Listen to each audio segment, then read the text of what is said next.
Hey everyone, welcome to this course on data manipulation and management. I'm the professor, Jeremy Bergman. It's nice to meet everyone here. I took a few minutes right before class to do so. But what I wanted to do first here is go ahead and jump into the lecture slides that I have loaded, because from there we'll do things like I'll introduce myself in the first hour, and then we will introduce each other and then talk about the class and some of my philosophy behind data.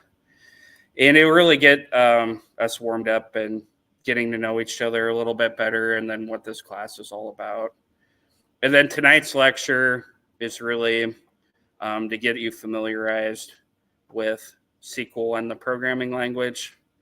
And then the third hour we'll work on setting up our computers to be able to do all the things that I talked about here offline a minute ago, as far as storing data, being able to manage it and retrieve it, and then be able to basically ask questions of it using a SQL programming language to be able to return back the results that you want.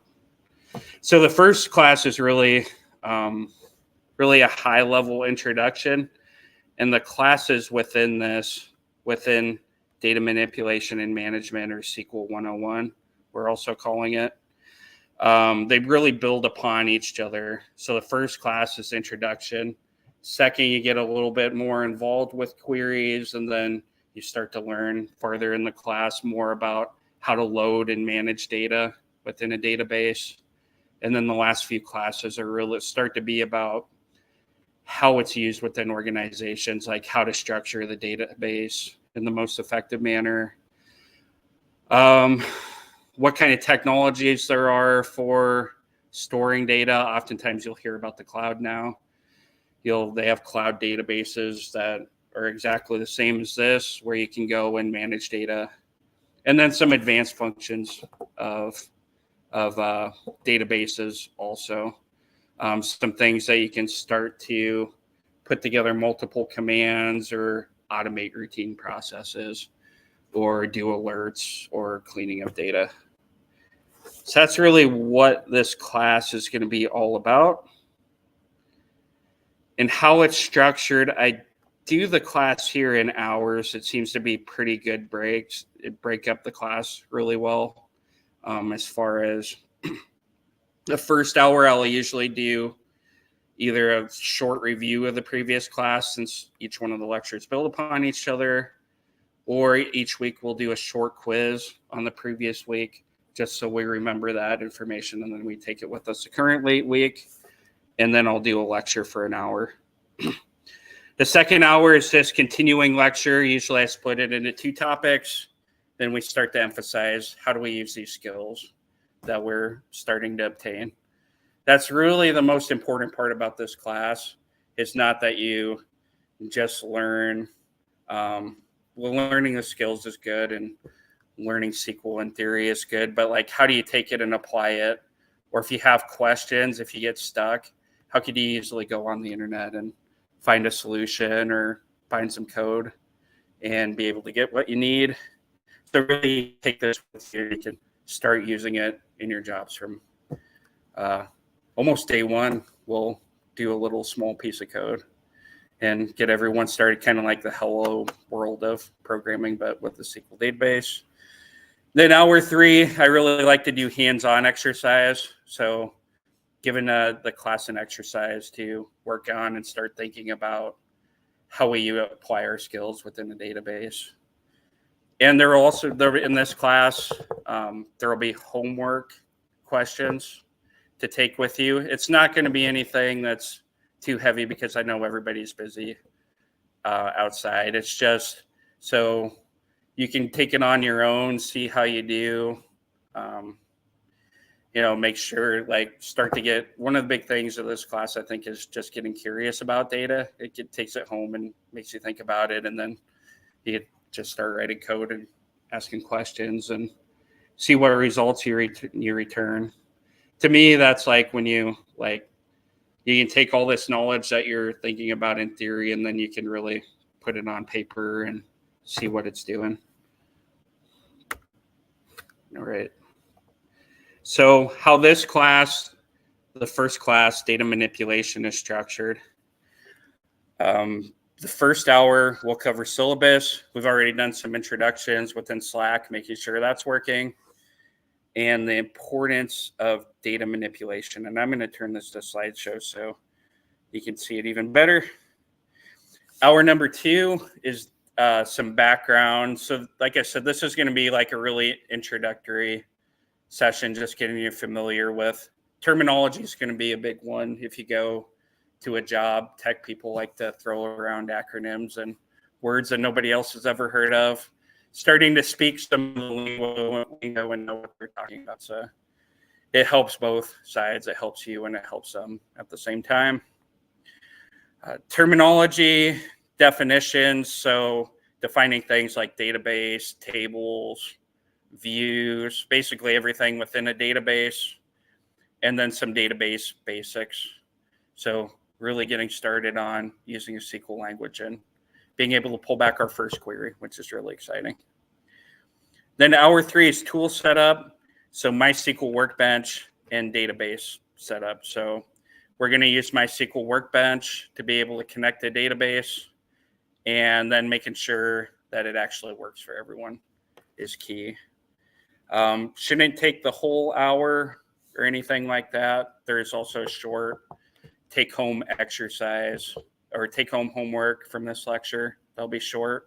You might even have the opportunity to do all of it in class tonight.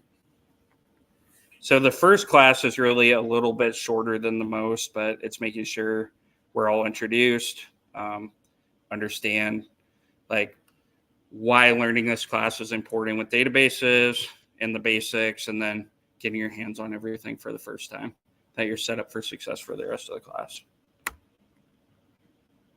All right. So one thing I want to do before instructor introduction is cover the syllabus. And I hope that I'm not overwriting another class here since I called this Python. Let's do SQL 101. Okay. That's better. We have this changed to SQL 101. I'm going to introduce the syllabus here. So a lot of the things I talked about. So this is data foundations for business intelligence track in Omaha Data Science Academy. I've referred to it in past as data manipulation and management.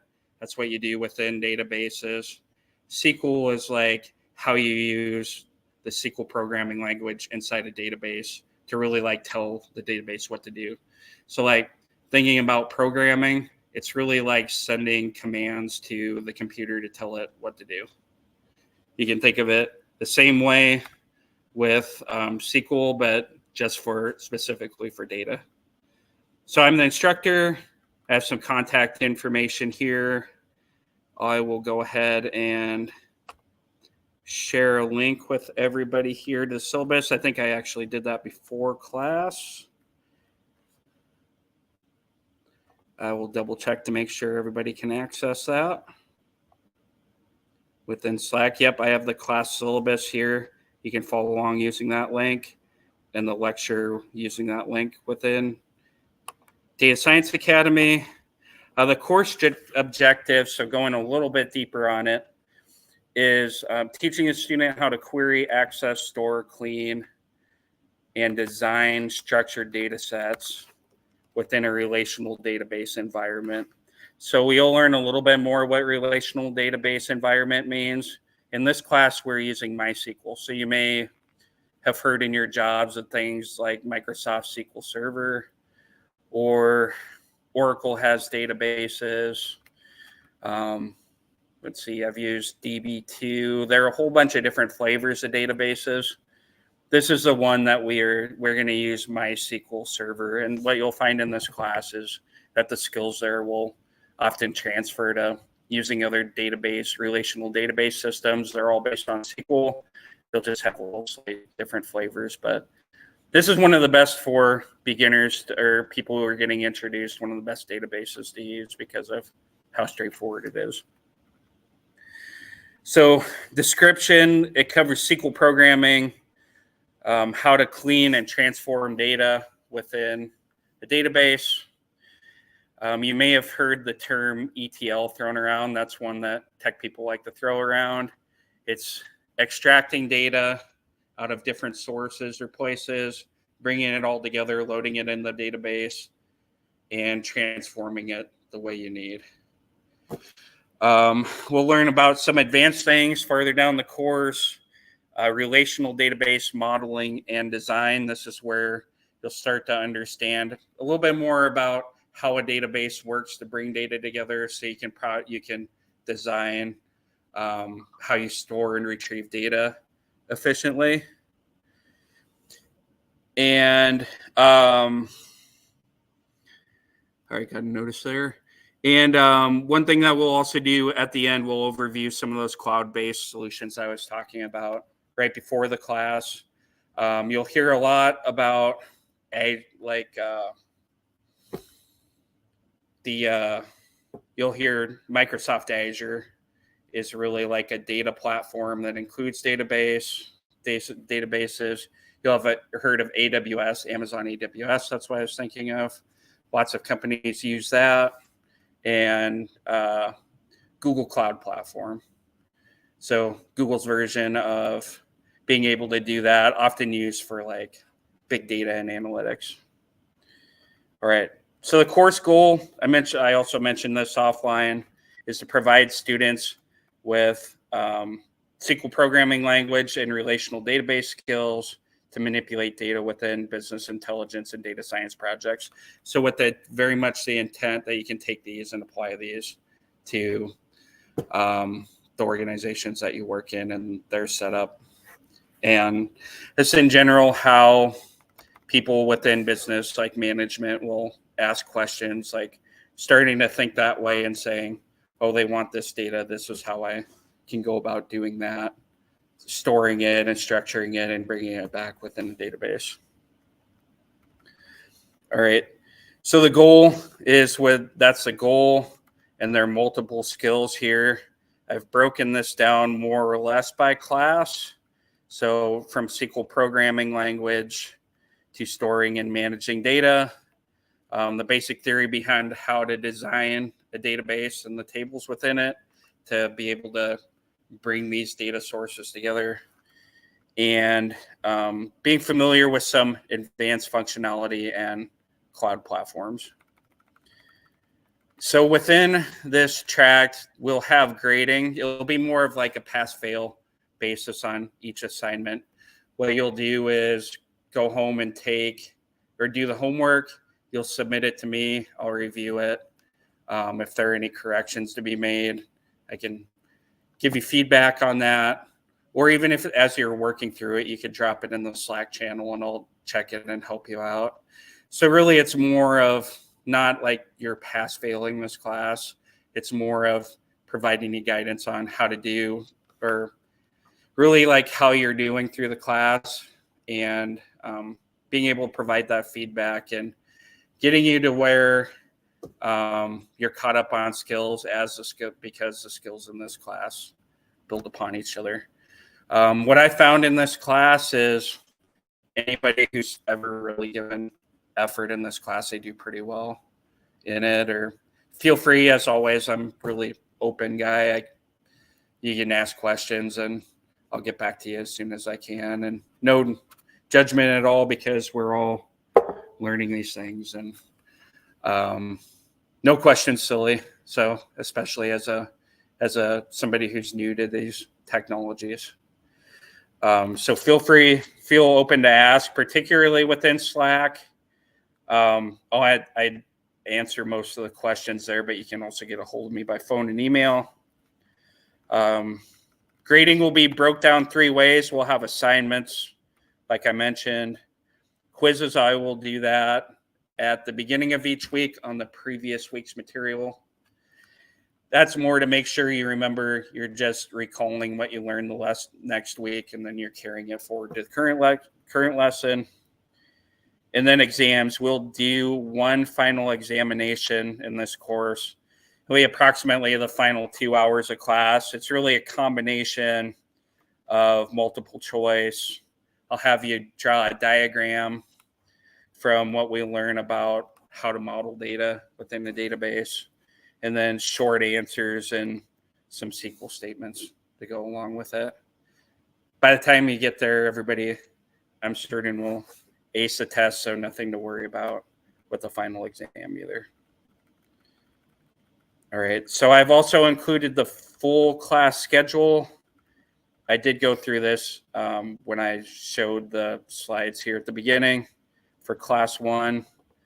If anyone's interested, you can go through the class syllabus and you can see what we'll do in class 2, class 3, all the way down to the final exam in class 8. 4-week class, we packed quite a bit into a 4-week class. It's a very close to a full semester that you would take at college and university, full 3-credit hour class, 3 hours each night with some hands-on and doing it twice a week. I think we get through, we do a good job of getting through all the skills that you'll take with you on the job, and even some familiarity, even if you aren't an expert with it, with some of the more advanced things related to database. So when one of the tech geeks talks to you in a foreign language, you're actually able to translate it and know what they're talking about and thinking about those type of things when you come across them.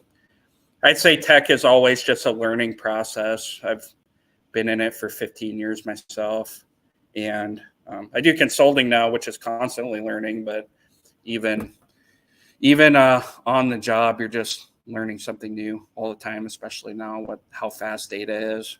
And this class has provided like a foundation for structured data, how it's stored in organizations, and how you can go get it and use it.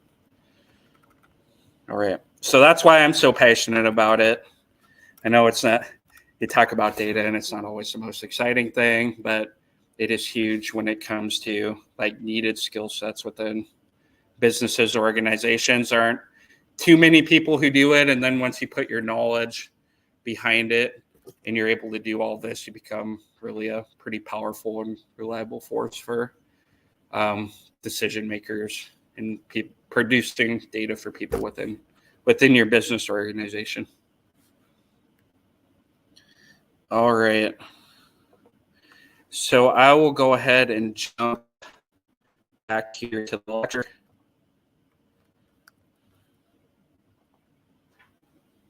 So I'll do a really quick introduction of myself. I wanted to provide really a high level overview of the class. And I hate to say what you're getting yourselves into, but making sure everybody has a good feel for it. And I'll give a little bit of a discussion about why data management and manipulation here in a second, but getting everybody a feel for what the class is going to look like. So for me, my background is, so I've really started in business intelligence, been doing that for 15 years, crossed over into analytics. All these things include data analysis, data mining, market research, and I've also managed and led teams and helped with data strategy. One of the things I'm currently doing is helping businesses who don't know where to begin, help them understand, like set up simple things, help them organize data, put it in databases or cloud structures so they can start seeing it for the first time. And then once they start seeing it for the first time, then they ask even more questions. So not necessarily a bad thing. It's actually a good thing. It causes a lot more demand, but that's what you want, is the data to start leading you towards more and more and better questions. So yeah, done some analytics too. So not just, I think of business intelligence as like, and I'll cover this in a minute, but business intelligence is foundation for the house that you're building. So these things are like data analysis, or knowing database administration, or knowing how to use databases, and like the basics with data, and you also do that. I would consider data visualization as a part of business intelligence and analytics, along with Python coding and data engineering. So yeah, as a consultant, try to help businesses in multiple ways with the data. If I had a quick catchphrase, it's kind of would say helping businesses turn data into information that they can use to make decisions. All right.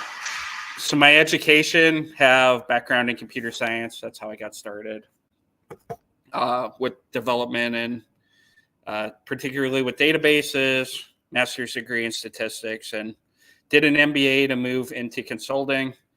Just love data and analysis. Just passion of mine. I always find it cool to find some new nugget of data or new nugget of information in the data that helps someone do their job a little bit better, and using my technical background to do that. About me, I'm a Nebraska native. I've been born, raised, and educated here. So you can see Nebraska, Lincoln, and Creighton, actually an academic J-skirt on top of sports J-skirt on top of it. On top of that, I have 3 girls. They are actually 15, 11, and 5. So that was copy over from Ronnie's slide 2 years ago. It'd be cute if they were still 12, 9, and 3, but they're older than that. I'm a lifetime learner and teacher. It's part of being an entrepreneur and consultant is like sharing your knowledge with others, and then kind of teaching others how to fish with the data is the kind of way I say it. Not just saying, here's a technical solution, good luck with it. Like really helping them understand the solution and how it helps them with their business. And then that really like sets them up for even more success with data than just providing them a solution. Big sports fan, like I said, a J-sker, but Chiefs or a Kansas City sports fan. Actually, a hobby. I love analysis and statistics, doing sports analysis and statistics. When I'm not doing data, I say I'm doing data as a hobby. Love business news. One of the things about analytics is you really find out, you learn a lot about the business that you're in, how it operates, how finance and accounting does their work. It's really like sparked a passion in me that I never thought that I'd have for business, but I hear things and I find them really interesting. How decisions are made or what companies are thinking. Cryptocurrency and finance. So I started in finance at First National Bank. Learned a lot there about everything related to finance, just credit and people's behavior, and really even use it to this day to help advise like how businesses should be looking at their financial data. Cryptocurrency is one of my new passions too, watching the markets go up and down and seeing what's driving the markets. And then just reading, exercise, and teaching, and taking care of my girls. Pretty full life. I have a picture there, and anybody interested in connecting to my LinkedIn profile, this is basically all out there. Great. So one thing we like to do in Omaha Data Science Academy is share data science philosophy. So I talked about data science. It's an aspect of it's business intelligence and analytics and data science. They're all kind of under one big umbrella in organizations related to data. It's just different terminology. So data science is really like a specific role within using data within an organization. So data scientist is really like, this was one of my favorite pictures. I think it does a good job of describing it. Is that you use a combination of math and statistics and advanced analysis techniques along with domain knowledge and soft skills. That's where being passionate about business, where I started to become really passionate about business as I learned more and more, being a learner and having that mindset. And, it's like really like a good skill to have because it leads you to the next questions and it helps you know how to help solve the challenges that come in front of you. So the left side, I consider this to be like more of this picture of more of like your soft skills or your problem solving skills. And then the right side of this is your technical skills. So programming in databases, which is a big part of the business intelligence track. I'd consider this to be a lot business intelligence. So things like computer science fundamentals or database SQL, and they have different types of storage technologies. Statistical computing. So that's like, that'll be stuff like AI and machine learning or other predictive modeling. And then experience with software as a service like AWS, like we talked about. So this, and then communication and visualization. So like taking that data, visualization is really picked that first. I really consider that to be like both a science and an art.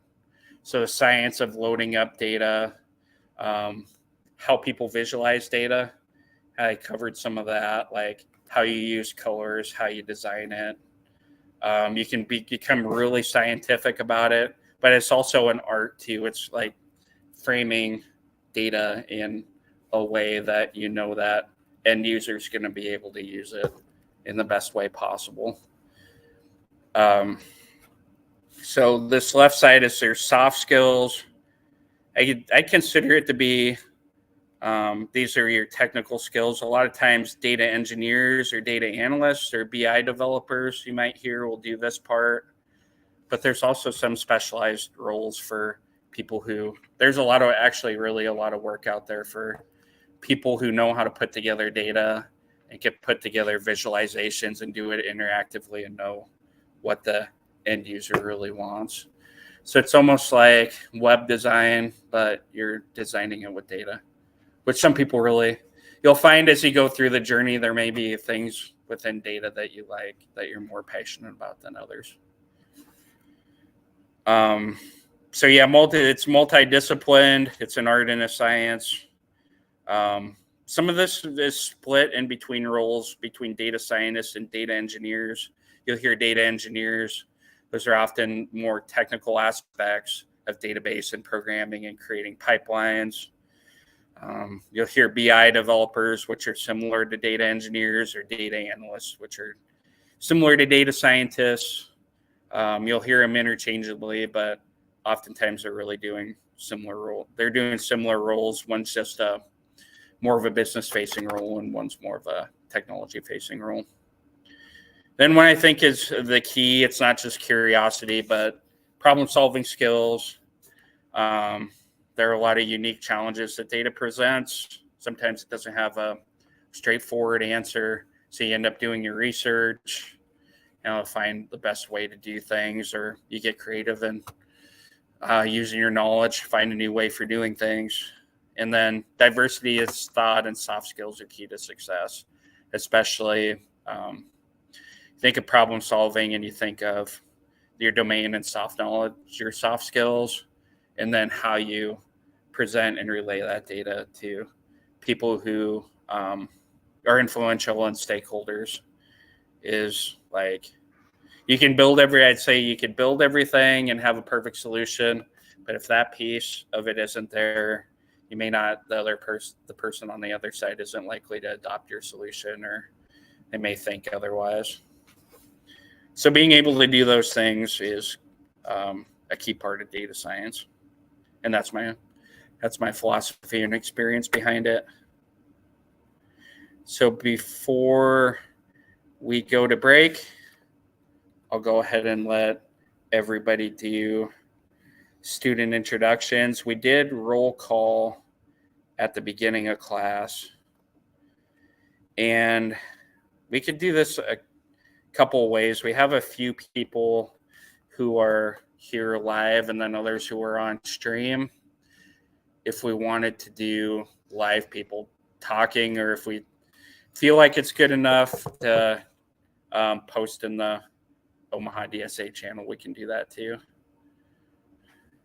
Because I know, like, when I'm sitting in class, I'm like, I have to do introductions with everybody. And if everybody knows each other pretty well in this class, that's probably just fine.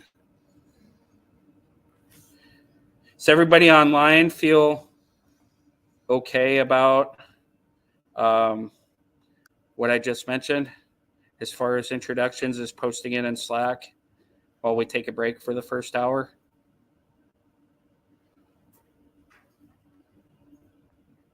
Yeah, I post mine Slack already, and I think there's others that already post theirs.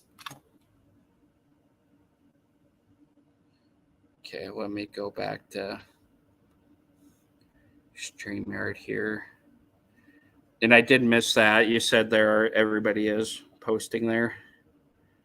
Yeah, there's quite a few that already posted on Slack. Okay.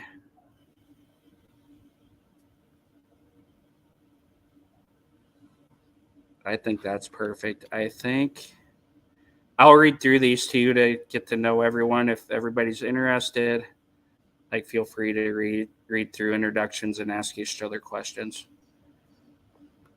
As the class size gets bigger, so does the time introducing everybody. So I would love to take a break and then in the next hour start jumping here into understanding more about SQL and relational bases, and then at the end of the class actually being able to get some data back and your hands on it right away in day one. So with that said, I'd give everyone a 10-minute break. Go ahead and post in there if you haven't already in the Slack channel. For the people who are here, there are drinks right outside the door. We have a cart here with snacks, not the healthiest snacks. But if you want some healthy snacks or there's something you don't see there, feel free to drop me a message here and we'll look at getting some snacks for some of the upcoming classes. I'm sure there are a few people coming right from dinner here, so something a little more wholesome than Oreo cookies and Doritos. Although it can get you by for a couple hours, but my preference is some good snacks. So open to suggestions there. For everybody online, feel free to take a break and grab things to eat. You can go off camera for a short time, and I don't have any problem with that. No big deal to me. So we'll treat everybody as equals here and that everybody's listening in. And if you miss something, you could always go back on the StreamYard video and catch something you might have missed, or feel free to ask questions. I'll try at the end of each hour to give everyone an opportunity to ask some questions too about what we just covered. All right, with that said, I am going to take a short break and we will be back about 7:10 Central Time with the introduction to data manipulation and management in SQL and databases, relational databases. All right, see you in a few minutes.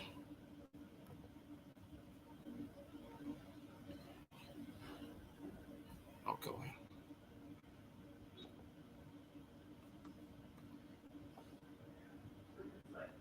Go ahead and do.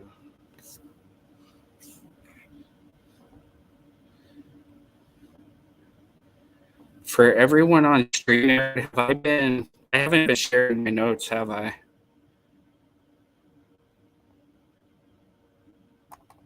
You've probably just seen me. I've been talking and I haven't.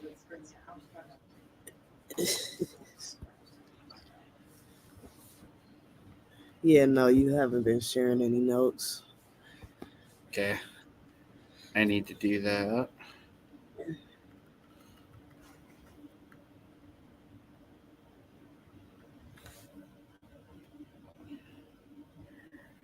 Yeah, it's not that helpful to see me because you can't see anything in that screen behind you.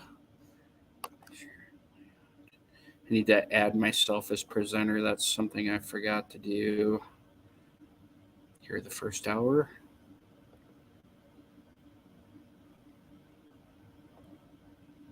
Thanks for patience as we get started with this class.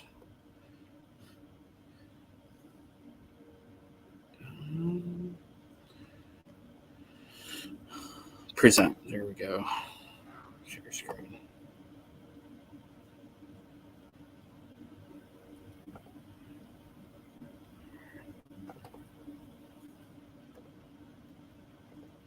Okay, there we go. There's that. I'm going to go ahead and take us out of that picture so we can just see the screen. Go ahead and do this full screen. It's a slideshow.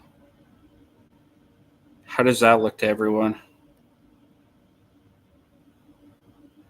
How's that look online? Looks pretty good, I think.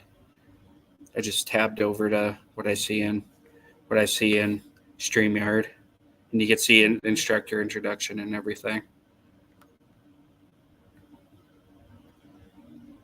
All right, so it looks like that is working.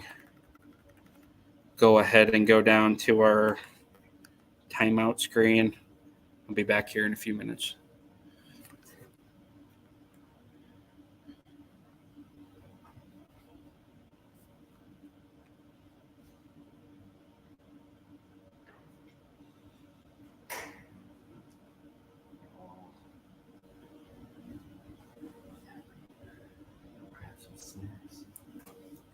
There's some, this is about it for us. The soda outside of the door, that's available for us.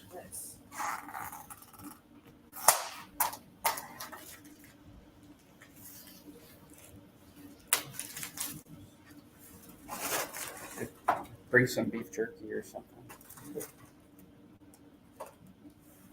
I think the closest thing to healthy they have are those kind of chips.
So one thing I would say, it seems like a lot of people are doing a combination of career change where they see an opportunity within their business to use data.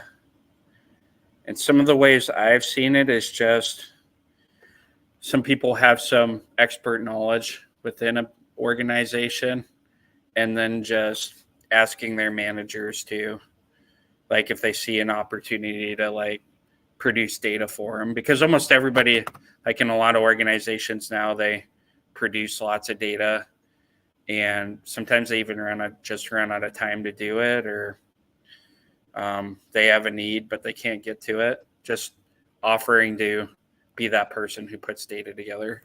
So I think like one of the best examples I've seen, I worked in a call center environment, and there nobody really wanted to put together like all the metrics and reports, but you become valuable to your management team, because they can count on you to put together all those things, and then they don't have to do it. Or now they have like a new way of tracking employees and performance and other metrics like handle time or customer satisfaction. And I don't want to say it, but you kind of, then you're stuck with it a little bit. But that's kind of a way to then more and more things come in that people know that you're that go-to person. So whether it's like a career change or you're already somewhere, if you're already somewhere, you have some of those skills, just volunteer to do something with data, either come up with an idea or do something that nobody else wants to do, and you might just have it made. Then hopefully this will teach you some ways to be able to organize the data and make life easier on yourself too. So one tech person told me in my career, I'll never forget it, is like, and I thought he was joking at the time, he's like, if you're working hard or like 100%, then you're working too hard. But what he meant by that is like, there are things that you could automate, or especially in tech, writing code or scripts to automate things, or finding a new technology that will help you out, or evaluating a new process, creating a new pipeline initially with Python code, or creating one thing I've done is created self-service. So like enabling people to then just go out and get their own reports. So trying to like automate things to the point that it like frees you up to do more. So once you get to that 100% point, then that's like when burnout starts to happen. And then people want more and more, and you've got to find a way to manage it.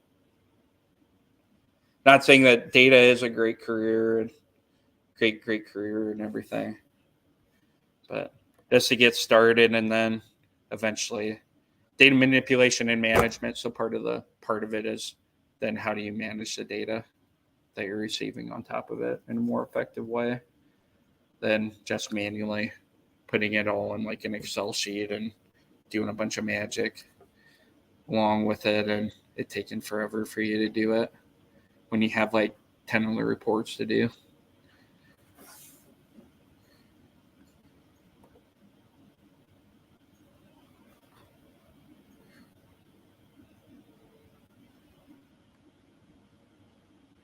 Dual enrollment, that's awesome.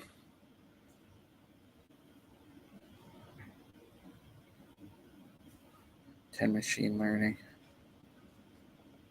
doubling up on business intelligence and machine learning, and all of it goes hand in hand with machine learning and AI too. You hear those parts, and companies want to skip to that part sometimes, but if you don't have some of this in place, it makes it that much harder to do or unreliable. One thing I've seen is, like, if you don't store data in a database, then sometimes you lose the history that you've built some type of process or AI model on. So you can't go back and reproduce a result, there's a huge problem, often a huge problem with that. Start getting weird results, and you can't go back and produce like you did in the past. But we'll actually talk about a little bit about that before we get started.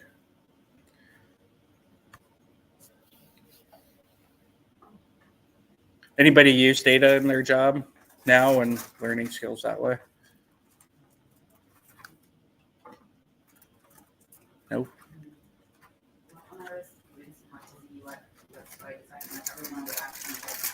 can you put together data for this? I'm like, no, I never mind. Yeah. So, but nobody else would do it.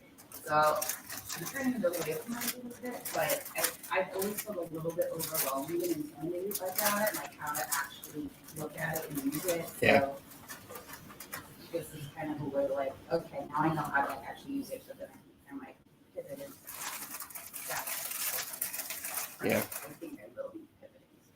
That's how it usually starts. Like I was just saying, it's like, can someone put together the data for this? And Yeah, I can make it everybody's look like, pretty. eh. Like, if you give me Don't really- data, I'll make it look nice, but I don't know what it means. Yeah. So Yeah, no, some of these skills will help you do that. And data science, this part of Data Science Academy is good, the business intelligence, because it's all about just working with data. And then how do you like automate it with Python or with like a cloud technology? And then how do you like present and visualize data? So that's even like, to me, that's like the first step, even before the advanced analytics are like the sexy part of data and what everybody talks about. But we call this current work because it's needed work. It's just not as, it's kind of like people don't really want to do it sometimes. But you have the skill and you end up getting to learn a lot, and it becomes like really valuable. You become a trusted like go-to person. I think what I really like about it, even though it's not as creative as what I was doing, I like to solve problems using design. And, and like a big part of what I did as an instructional designer too is I wanted people to have better access to information so they can get what they need out of it and like get to their goal. And so being able to use data a little bit more meaningfully is something that I'm really interested in. So being able to like do the the tech side of it or the boring side of it actually feels really meaningful to me. So I don't know. I just even if you're designing all like the boring little details and things when you're looking at processes or systems or relationships between, I'm thinking a data perspective, but there's like designing systems or data processes, but I'm trying to think like a fashion designer. I don't know if I have that in me or not. You have concept and then like how do all the little parts go together?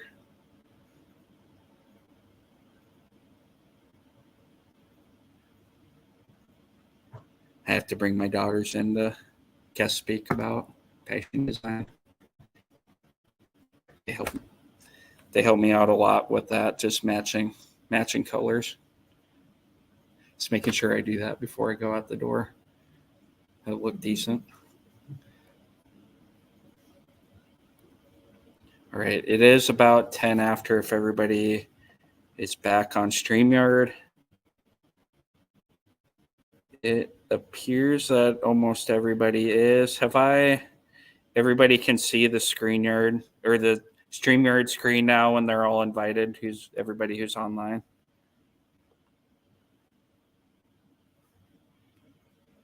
Actually, I don't think I've added everybody to the stage either. So John K., I don't think you were able to see it before. And Carmen, if you were there, I can't add you to this stream until you connect a microphone or camera. So I guess you could probably hear me and follow along, but maybe you aren't able to see the screen. Let me know what you can see by typing in the sidebar here.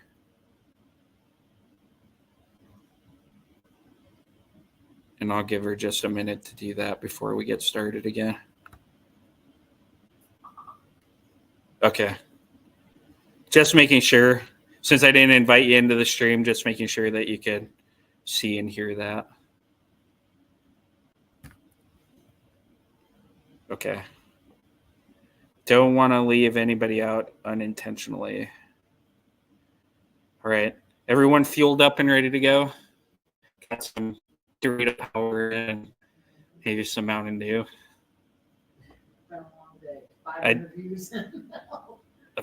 interviews are a lot. They're taxing. Oh man.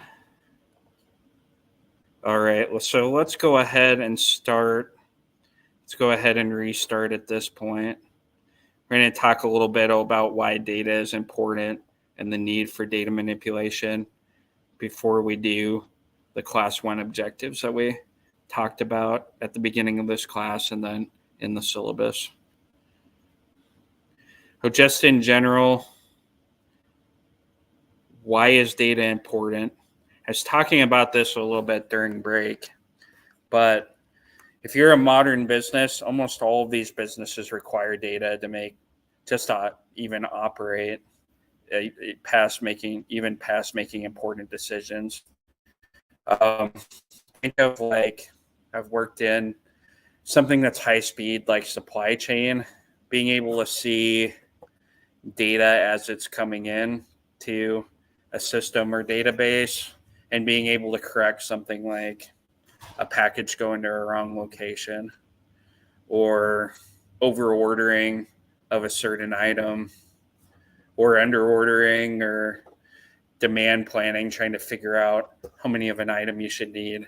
If you don't have data, that's really just like you're just kind of guessing, observation. And then if you have, I've seen places with tens of thousands of products, there's no way a person could memorize like how many of each of the 10,000 products is sold each day. So not only does it help like just from a computer and data perspective with not being able to wrap your mind around all of it, but it gives you like a new awareness of data that or things and within your business that you didn't have before. And that helps decision makers or operations teams make important decisions. Been inside of businesses that weren't really data driven, so they were always doing things kind of on a whim or based on intuition, which is sometimes good, but sometimes can lead you to some biased results. One example I've had is a company, they thought it was a good idea to order a bunch of really cheap goods, like just bottom level quality. They're just like, oh, we think there's a market for this, and some people just want really cheap. The problem is like the items were so bad that it's making people complain about them. And then nobody wanted to buy them, so they're stuck with all of this inventory. So what you end up doing is you can use data to help make a better decision and be like, what does our market look like? What do we think? To ask those questions to before you make the decision to say, hey, is this really like, is our tuition like right or wrong? Should we really be doing this? Or is it a good idea or not a good idea? Even using data just a little bit will often help you make a better decision than just purely intuition would. On the right side, we have a data science hierarchy of needs. So just from basics, collecting data, moving and storing, exploring and transforming. Aggregating is really where you start to get to like your metrics and the things that are visible to the end user. These things are kind of below the surface. I was talking about the things that during break I called not as sexy, but like the foundation and your like initial hierarchy of needs within business. And then you get to like more of the data sciencey stuff and the exciting stuff, like analytics, metrics, putting these in dashboards, doing experimentation, and then the peak is like AI and deep learning, which is cool in itself, like the potential of it. But like I said, oftentimes, if you're trying to go to write that part, you're missing all the stuff like underneath, which has been just like my entire experience, like my career experience and as a consultant. You could say, we could do this AI model, do it one time. We need to set up certain things, but if you're going to do a lot of these, we should think about like all the stuff underneath that needs to happen, or else like your AI come into risk. You may not be storing historical information and then the model makes weird predictions and stuff like that. Data becomes very important for, if you hear AI, it's all about data and like the quality of data and making the right predictions off of it, which all those things underneath eventually need to happen, especially if it's at scale. Many data related roles exist within an organization. I have this sheet over here that has, or this picture, and I think it's really good. It's most of the data roles I can think of within an organization. It's not just necessarily working with databases or doing the blocking and tackling. We talked about data scientist. You have an AI or machine learning engineer creating those models. Natural language processing, that's like your chat GPTs of the world. They take in text and basically model how people talk, and then they can return a response to you, which is what they do. Statisticians, I'm a statistician by trade, so people who really know numbers and analysis and probability. You have data analysts. Data analysts are actually like undervalued, but one of your most important people because they're the people who have your domain knowledge within a business. Like, say Ronnie, she knows all about, I don't know, student attendance and these different reasons, or she knows about a system that keeps track of attendance. She automatically almost becomes that go-to person if she knows the system and data. So those are the people who really like can take what's being produced in a system and like turn it into something meaningful. But sometimes they're like, you don't necessarily have to have the best technical skills for that, but that's like really like one of the roles I think is undervalued. If you can do that, if you can know some systems or process and be able to report on it and get the data for it and then translate that into something that management can use, that makes you really strong and powerful within the bid. Well, it makes you really valuable within the business, and then powerful is up to that person who you're sharing it with.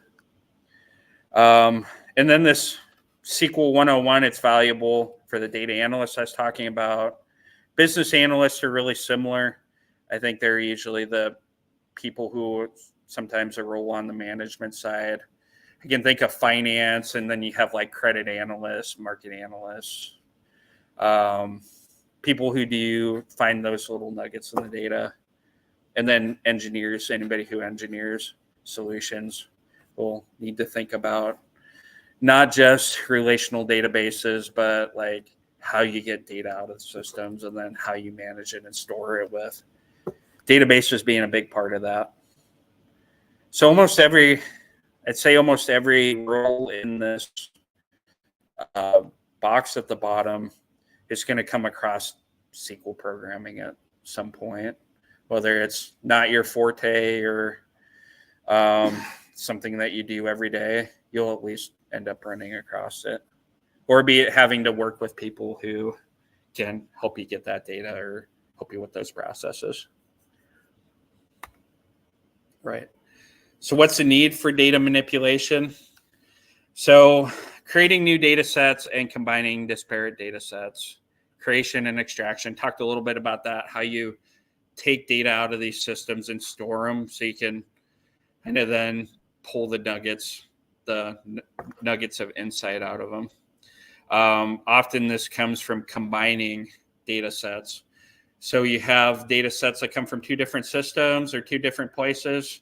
You may be able to generate some completely new like relationship or insight into some process, or maybe it's customers. Maybe you can tie customer satisfaction to profits, and then you have like a whole new entire insight that your business can then use that, and they had never looked at it that way. So the ability to bring those together is one of the things I've been found to be most powerful. And this class, data manipulation and databases and storing it, is all about that. Right. So performing common queries, aggregations, and joins, that's a way to combine those new data sets and transform the data. Transforming the data is important. Either you're summarizing it, you're combining it, or merging it with some other data to be able to create those insights I was talking about. One thing that you can do is add, remove, or modify data within databases. So this is manipulating data. This would be if you have just like new sales that you can continue to add it to the database to compile that history that you need. Removing or modifying data, so removing records as needed. Maybe something becomes irrelevant and you don't need it anymore, or being able to modify and update data. You can do all of that in a database using the SQL programming language, which we'll cover in this class. And then extracting and storing data. I've talked quite a bit about that. Storage and retrieval.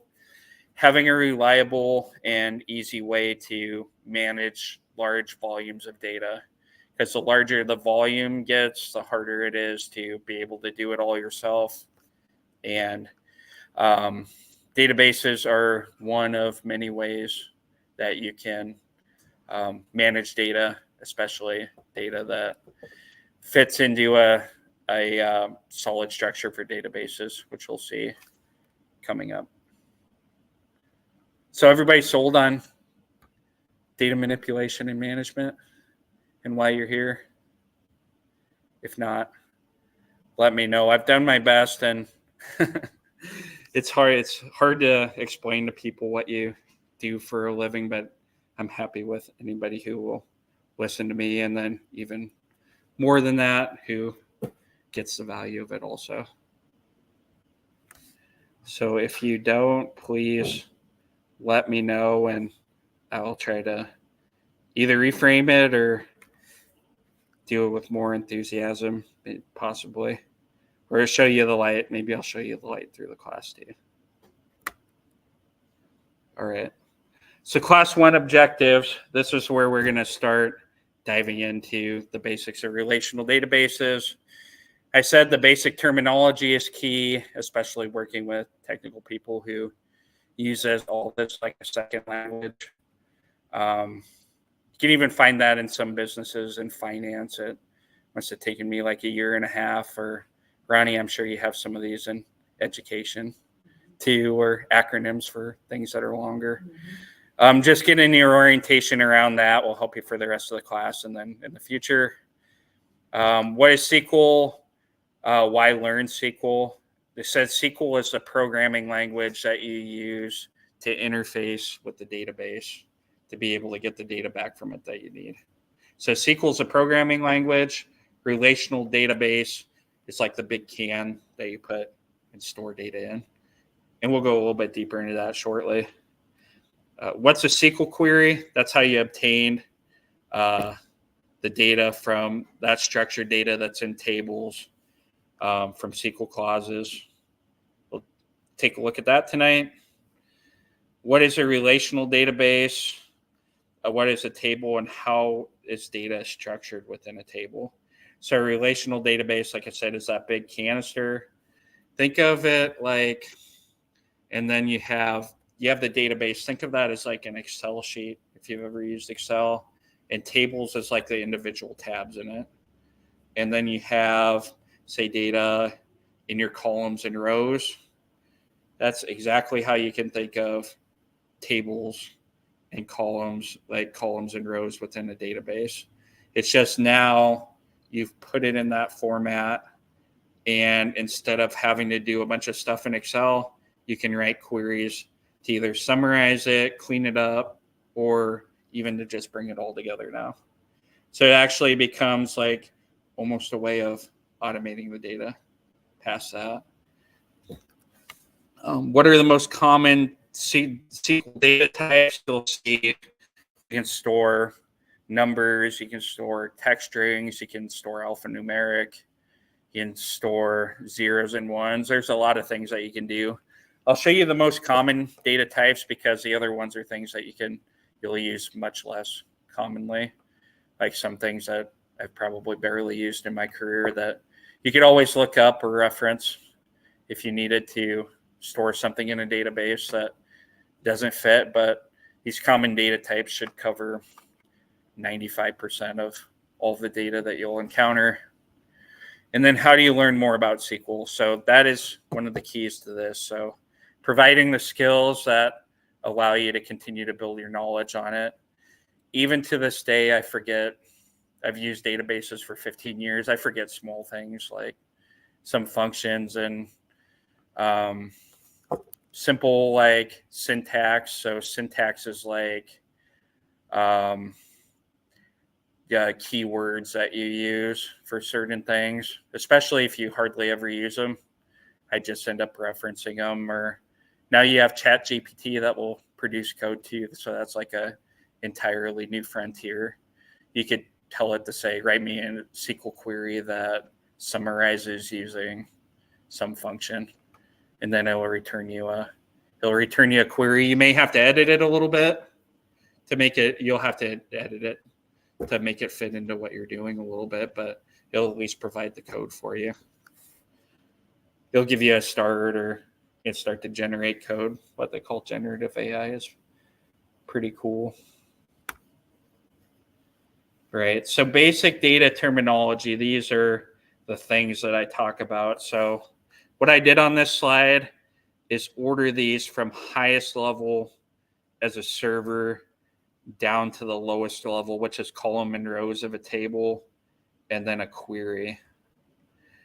So starting at like the very highest level, and you'll see this shortly when we install MySql, is that you'll have the database server.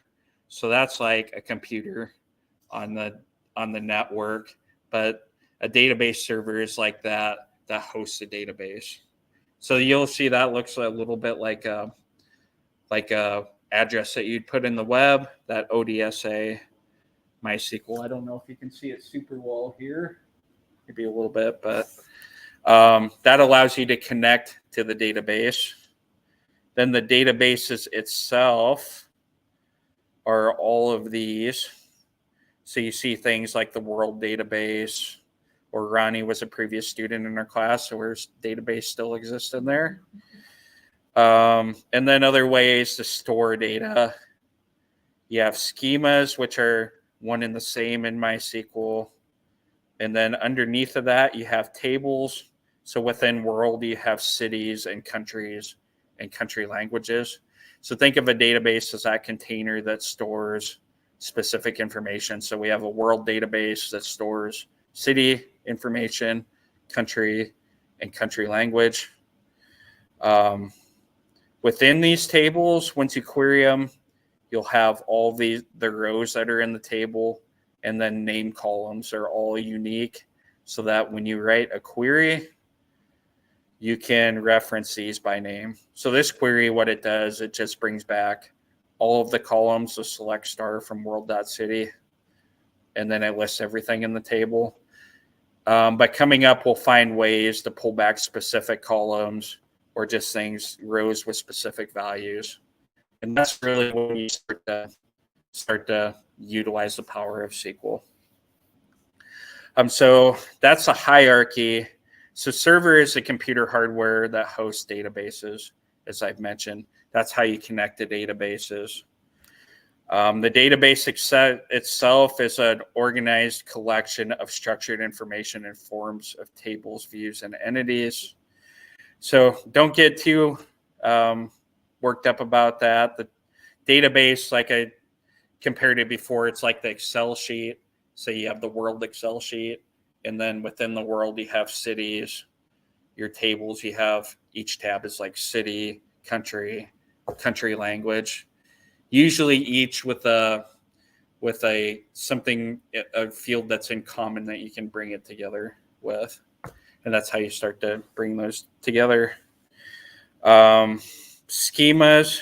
Sometimes there's schemas in other databases. It's really used similarly. It's used as the same database and schemas all in one in MySql.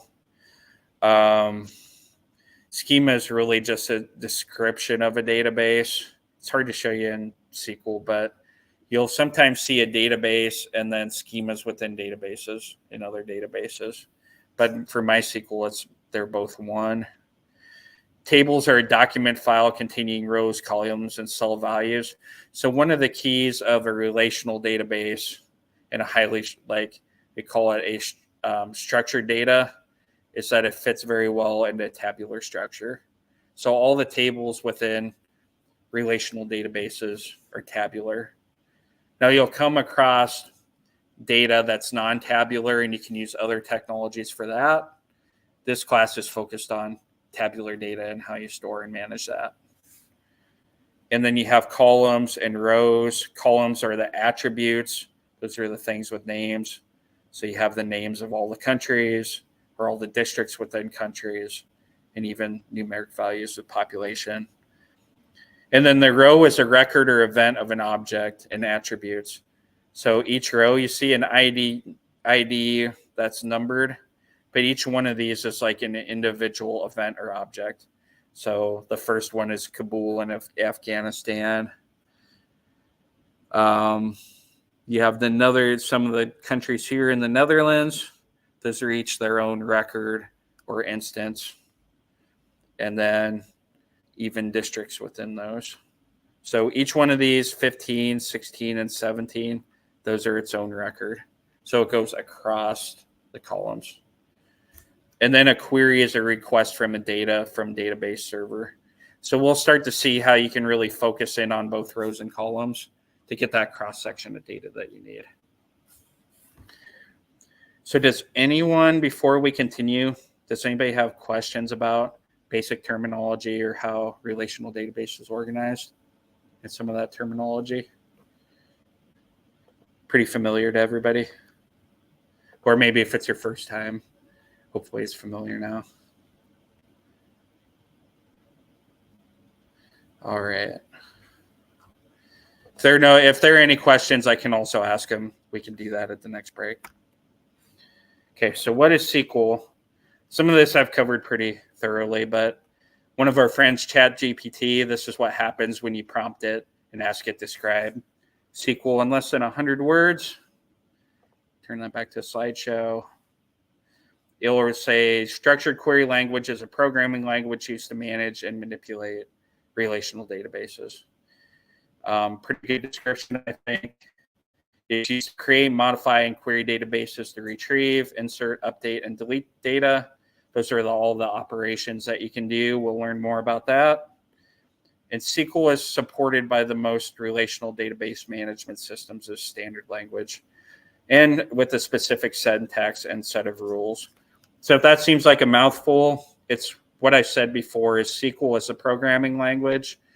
And whether you're using MySQL or SQL Server or IBM DB2, SQL is basically the same across all of those with very small nuances. See, if you know SQL for one, you're just a Google search away from knowing it from all the databases, and their little particulars in each.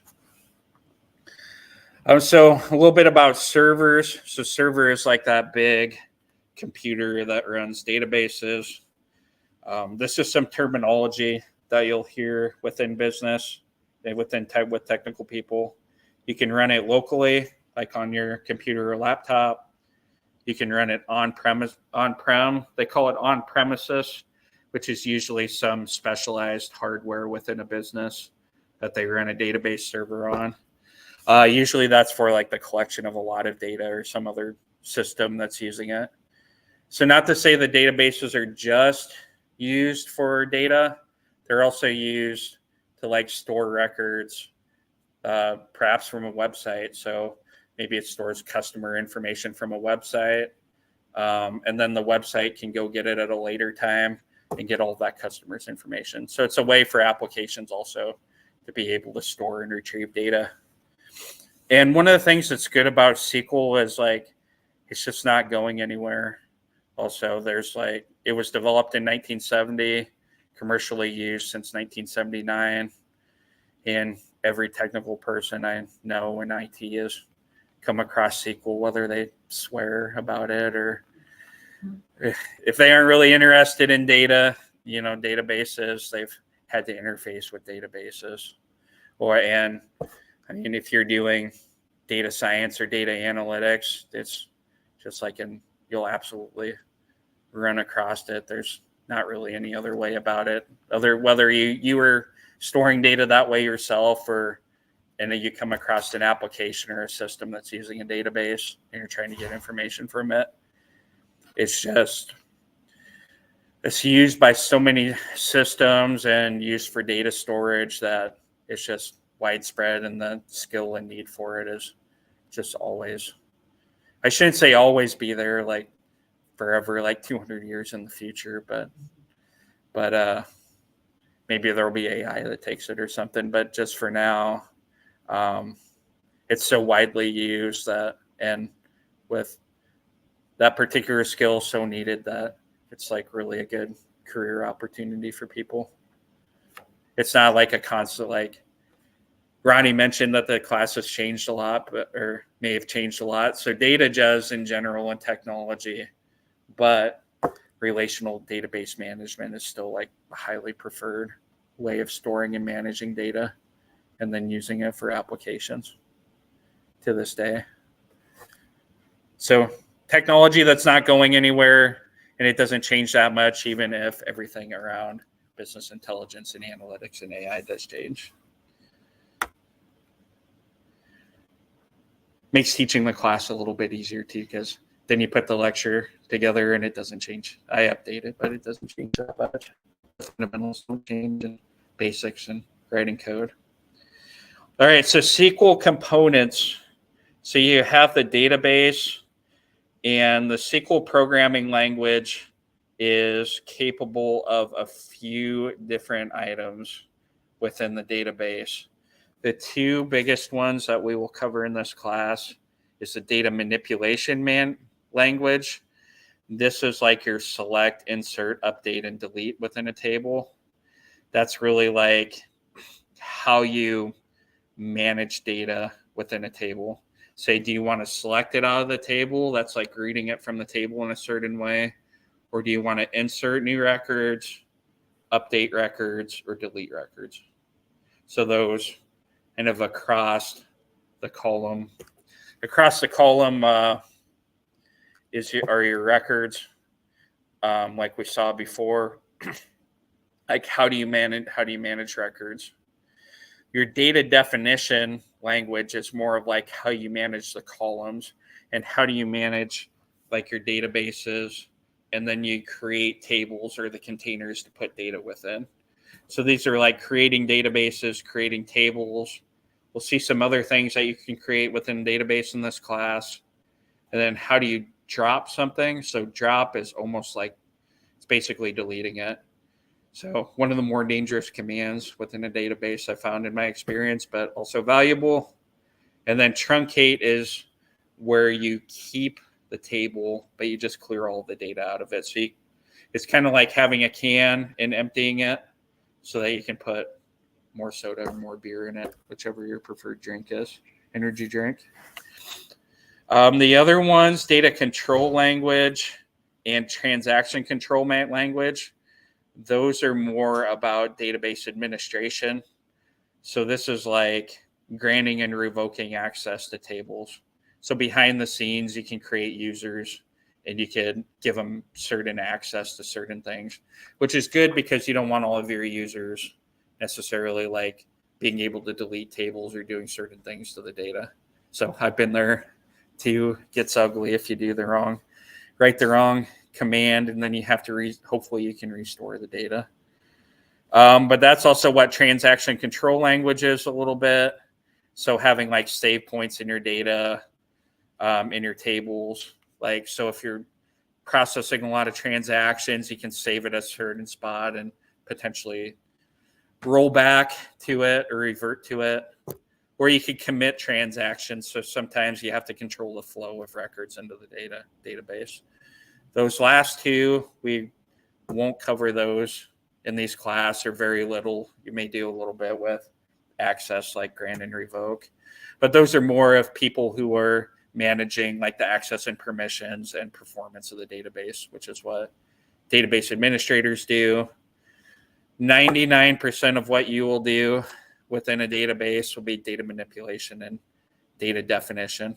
So whether it's getting data or updating records or creating tables to be able to store those, creating tables in that structure to store data in, will be the vast majority or the work that you do as data analysts or data engineers or data scientists or anything related to data other than database administration.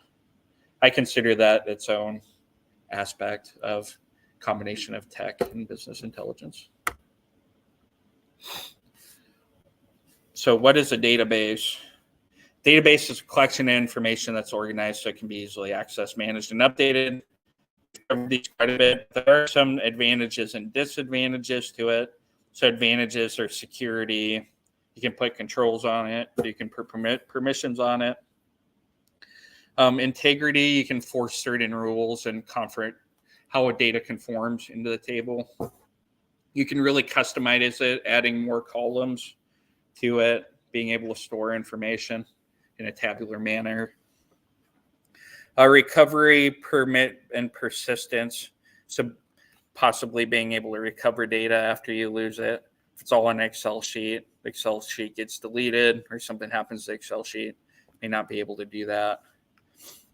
Persistence is just being able to control how data flows into, being able to control how it flows into the database to make sure like it is accessible and you're able to consistently like access the data and information. It persists. It's still there no matter what you do. And then being able to share data. So it's an underestimated aspect of databases is if you have a database, especially like the term data warehouse occurs a lot in business intelligence, is that's kind of like a common place where everybody can go and get the same data. So sometimes I've seen where you have a few analysts basically create slightly different versions of the same data. You could ask somebody 10 questions. They may have the same question. They have a different perspective on it. They produce 10 slightly different results, and everybody wonders why the results are different.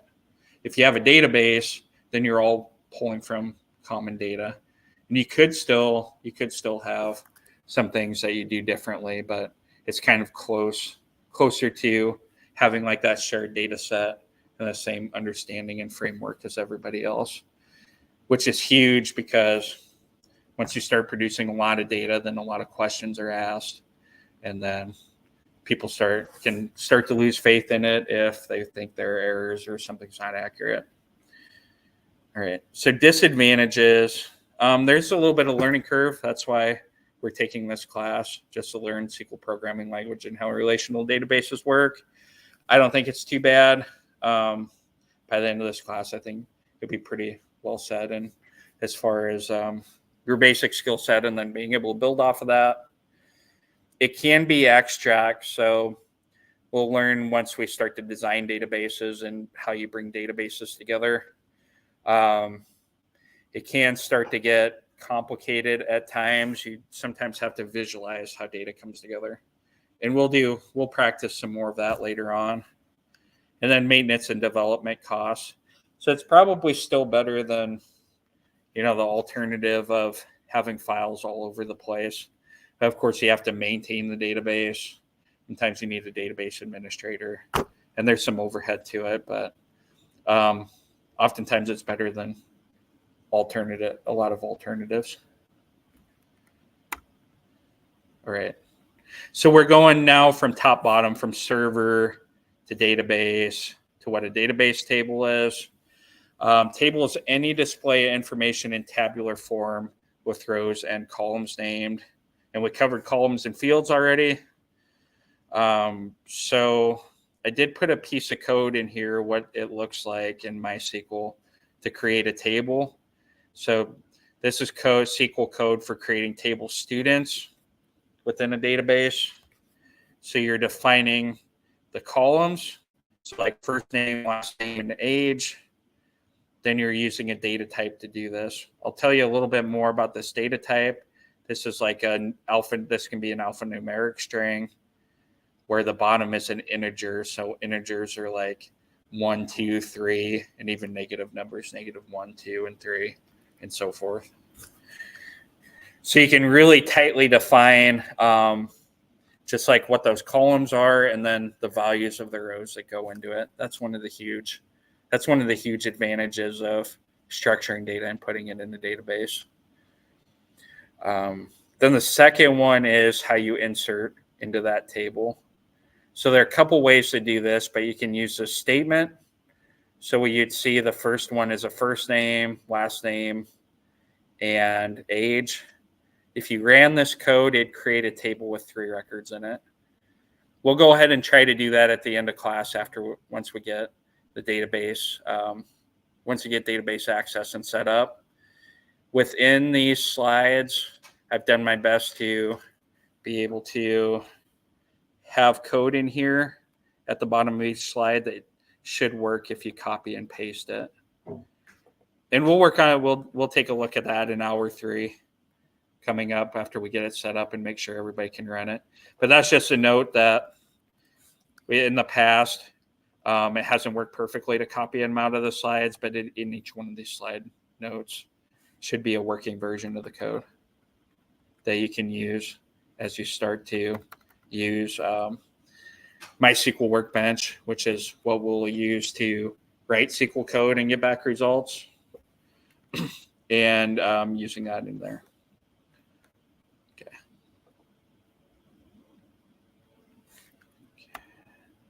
So common data types. These are the things here that we defined, like your characters or your integers on the previous slide. Here's the common data types. This is what I'd say these you would use 95% of the time. Although I don't believe I see decimals in here. But other than that, you'll use decimal. Well, you use float and double, which are decimal numbers. Like money, it'd be like $23.33. You can store that as like a float or a double. Okay, I see. So it's broken into 2. And here's one. Data types, these are usually text and then integers, and then these are some numbers and dates over here. So most common data types, character strings, sometimes single character, sometimes multi-character. They can be alphanumeric. You have text and blobs and medium text and medium blobs.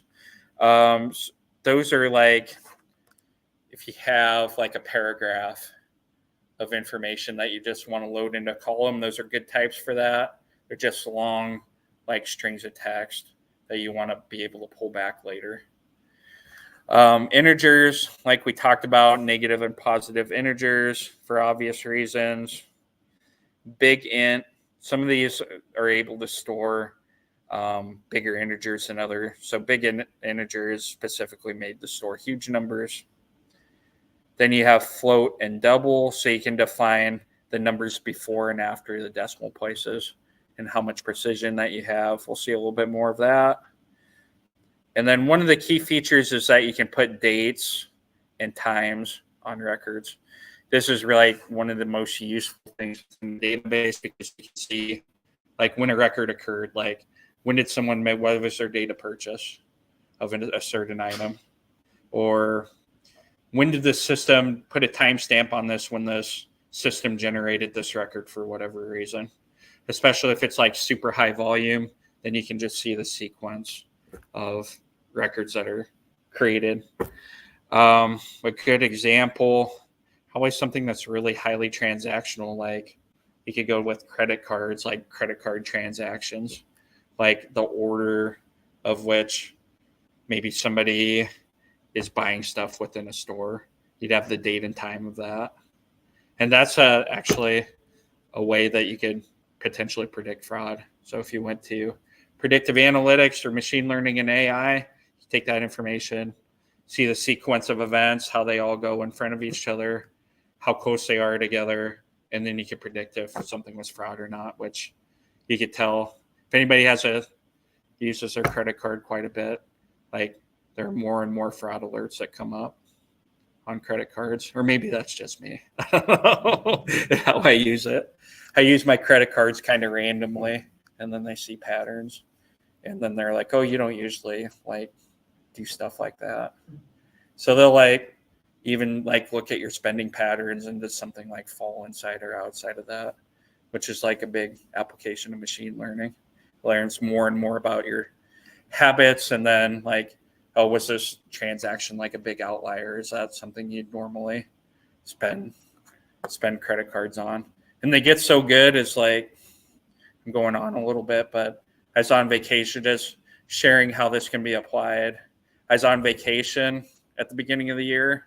I lost my credit card. I left it at the gas pump, and somebody took it and spent like in 3 different places, like within like 20 minutes. Like I knew I lost it right away. I went back and it was gone. They'd already flagged it for fraud, even though it was in San Diego and I was already there. They just knew like it was outside of my normal spending, because they went to, maybe it's like the series of things that they did, like filling up their own gas tank. Yeah, that was it. So I filled up my gas tank. They decided to fill up their gas tank. Then they went to like a taco stand, and then like, I forgot what it was right after that, but threw up the flag. Sure, it was like data in a database that they were reading almost real time, and we're able to flag it and stop it like right at that point. So key lesson there is don't lose your credit card or spend crazy on it. But those are the type of things that you can do with data, which I find to be pretty cool. A little bit of data, a little bit of a tangent there, but sharing some of the real world things that you can do with data that's out of a database and timestamp data. All right. So this is just another visualization of what data types you can use. A kind of more expansive view than your basics. Those basics are good because they show you a little bit closer, like what type of data types and what those look like. This one's just in general, like all of the different data types you can use in MySQL. I created a link here if you wanted to know a little bit more to tutorial spot, but all types of numeric data, integers, floats, dates, timestamps, years, character strings, big text, binary like 0 and 1s, and they even have miscellaneous. So XML and JSON files are like their own structured data files that you can put inside of a database. So that could become useful if you're pulling something out and then you need to parse through it with Python or something like that. I've seen it with weblogs and stuff like that, website activity, that they'll store something in JSON for a record, and then you can go out and do whatever you need to it. But I'm digressing a little bit on that. Just really illustrating, like, even though it's structured, say relational databases are very structured, it does have some flexibility in the types of data that you can store. You just usually tightly define that structure that it's put in, so it's easier to use in the future. All right, so we are approaching the last hour. Just taking a look at what we have left. So we have more about queries. I'll go ahead and finish this up, and this will bring us right to the end. So what is a query? A query is a request to the SQL database for data to answer a question. When we query databases, we use a common language to get information, SQL or structured query language. And then for the first time over on the right side, we talked about that quite a bit. But the first time we see what a query, the structure looks like. So this is what they'll call syntax, is that you'll have your main statements that you use, like select, from, where, group by, having, order, and limit. These are clauses within a SQL query. We'll cover those more in depth coming up. But what the syntax means is, like, 2 of these statements, you have them in every query no matter what. And then you have some keywords that you can use that control what columns and what values you get back from what table. Your where clause will be like where a limiting condition on the rows that you bring back. So where the population of a city is greater than 1 million. That'll actually be one of your exercises. If you're doing a summarizing, if you're just like counting the number of records with a certain value, you'll have a group by. Having is a where, but you can filter the group bys. You can order your results, so you can order them in alphabetical order or ascending and descending. And then you can limit the number of records. So sometimes that's useful. Like if you have 1 million records in a table and you just want to see the first 10 records to briefly see what's in the table, that can be useful instead of bringing all the information back to do a limit. Or you want to see, you order by rank and you want to see the top 10 finishers in a race, or the top 10 video games by sales volume in a certain year. All right. So that's a syntax. So you'll commonly see these if you're reading like technical documentation. I don't always find it as helpful. Sometimes it's hard for me to wrap my mind around. So I could always use a good example. So this one is obtaining a list of countries within the continent of Asia. So in a minute after we get access to this database, you'll be able to use this query. So you'll be able to select the columns that you want from the world.country table, your limiting condition or the rows you want to bring back, where the continent is equal to Asia. So basically you're telling this thing, select the continents and the countries from world.country, that table, where the continents equal to Asia. And then it starts listing out all of the results. And then you can order it by continent, you order it by Asia, you order it by country descending. So you can see it goes in reverse alphabetical order. And then we just wanted the first 10 because there are a bunch of countries in Asia, but we said, okay, just give me the first 10. For whatever reason you may use it, it just provides a shorter list in this one, but it's also useful for certain things like I talked about on the last slide. So once we get this all set up, we'll go back and run some of these queries. We have some coding best practices for this class. So I do my best throughout the code that I share with the class to follow some relative best practices. So what I found across organizations is oftentimes they'll have like development standards for like Python coding or Java programming that all of their developers use. It makes it like easier to read code. Although I haven't really found, like, I don't really know one for SQL. Oftentimes it's just defined by a organization itself, like how they name columns or tables or their databases. And so forth.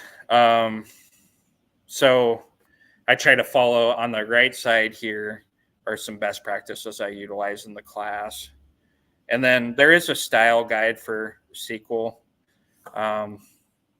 It varies organization by organization, whoever's creating these things. But some of these things that I list out in this class is you capitalize all SQL clauses and keywords, table constraints and functions. So SQL clauses are like select, from, where, and order by. They kind of help readability of the code. You can easily see it. And you'll see in MySql Workbench where it actually turns those a different color also. And it makes it like that much easier to see instead of having a big, say sometimes SQL queries can get to be, you'd be surprised, like 100 lines long. And then like trying to like sort through it and see what's going on can like be a huge mess if it's not consistent across code. If somebody's always doing something a little bit different, that helps. And that helps just see those clauses and keywords pop out. We do lowercase for all field and table names in this class. We use underscores when defining multi-part columns and table names. Do I have an example of that?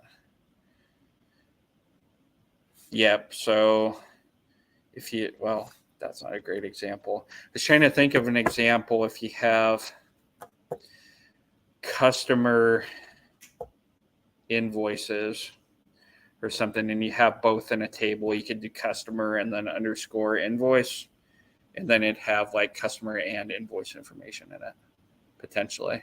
So it's like multi-part table name to give it a more descriptive name of like what data is in it. So it's like 2 parts. I think we'll see more examples of those throughout the class, and it'll start to make sense. And then keywords used as field names are encased in bracket characters. So there's some keywords that do certain things within the programming language. So a column name, it's something like insert for whatever reason. So the code will try to the database itself, the MySQL database, will look at that and say, oh, why is there insert statement here? If it's the actual name of a field, we can put it in brackets for the database to be able to tell the difference. We're going to actually run into that a few times in the class. It's probably best practice to not name a column as one of the keywords within a database, but it happens sometimes. You'll see it, database design. Right. So the last thing before we go on break here for a few minutes. So what I've been preaching is where you can learn more SQL. Like the first time I learn a technology, like I'm all about doing that, like in class or learning a completely new subject. Somebody can really like be your guide for like taking you through like the knowledge or taking you through what you should be looking at or learn.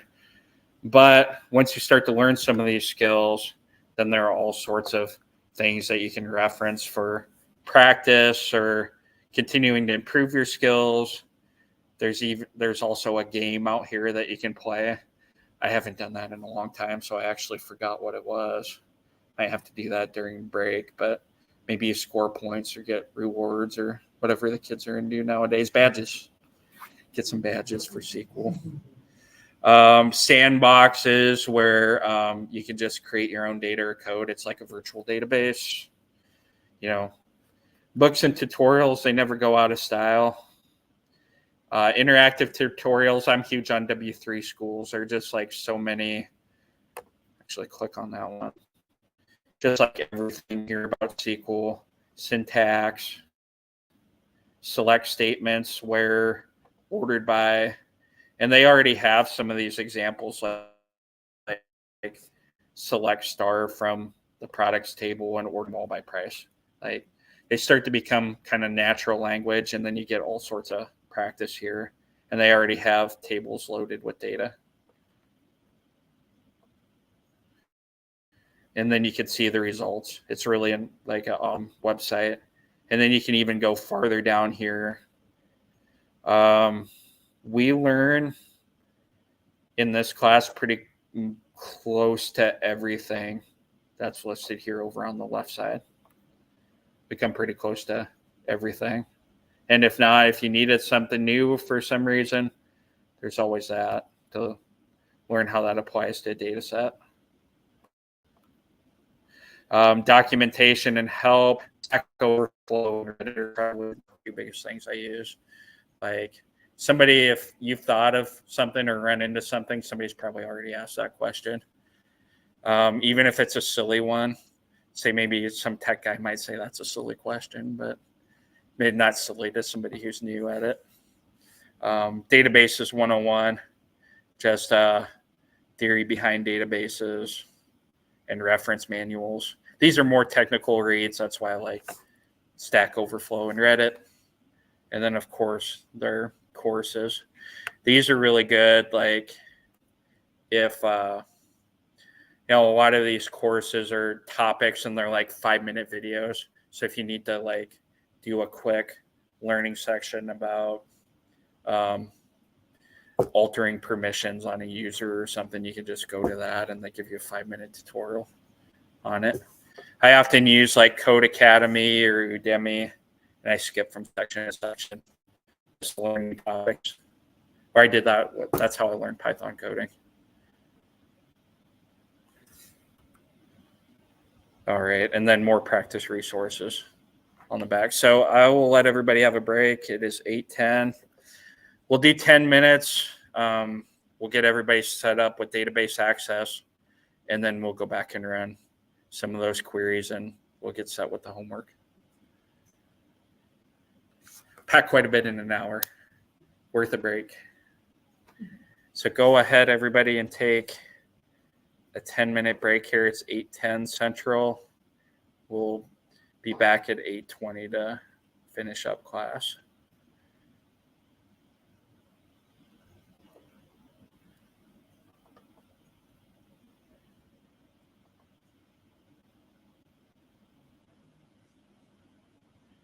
Go to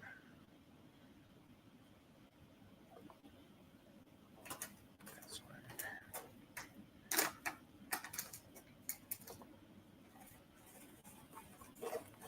And those are tempting now. Yeah, right.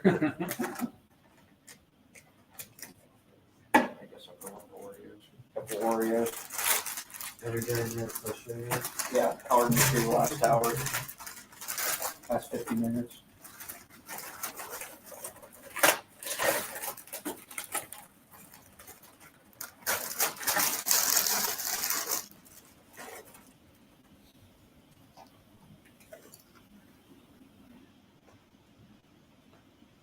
I think it's good having people in class because you can see if it's actually like getting through them or not. Or you can tell we're doing pretty well.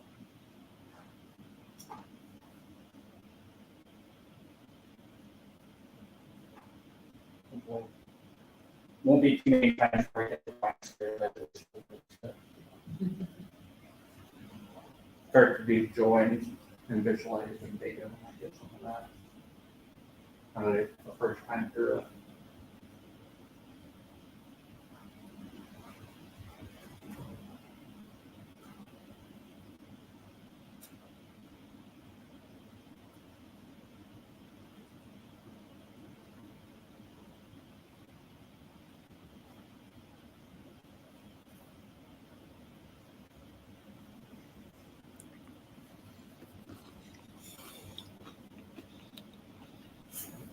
Well, I should check to see if anybody asks any questions here online.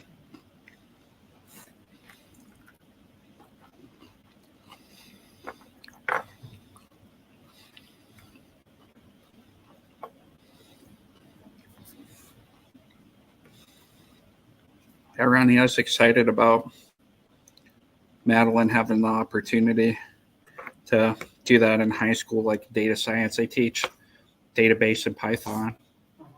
And they teach a little bit of like applied statistics too. Is the math teacher that teaches it or guest It's a guest. Yeah, it's somebody outside? local. I told her I'd teach it, but she didn't like that idea.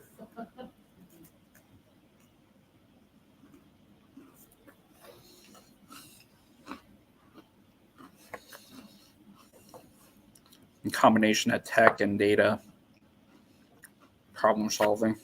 Kind of like tech, involves tech.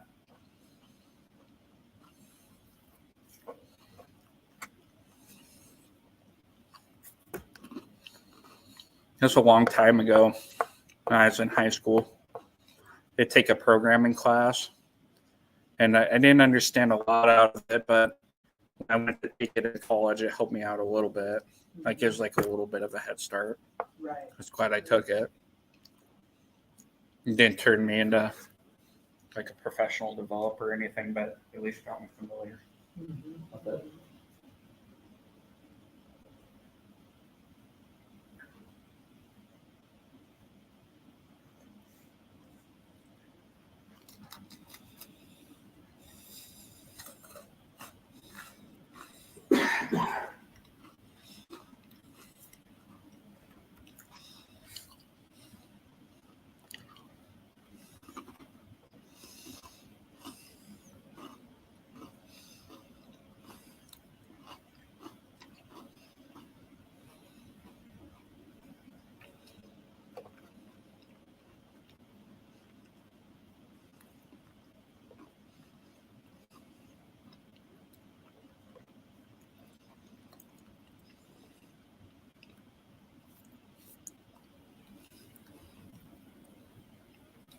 Syllabus.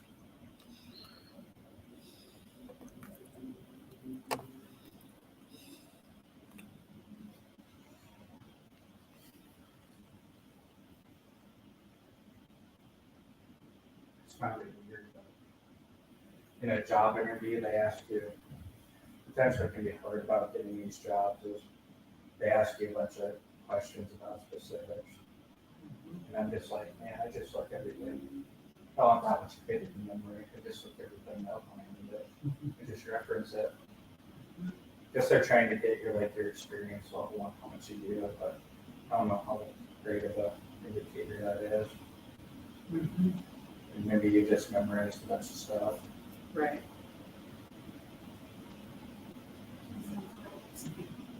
My interviews in the past have been so much more like open-ended and it makes me a little nuts, and so I'm kind of excited to have something very specific.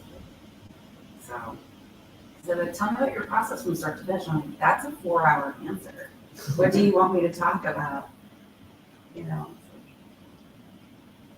I'm excited to maybe do something like that specific. With SQL skills, though, I guess it's fair to ask certain questions like, try to, they give you a table example and they say, how would you get this data?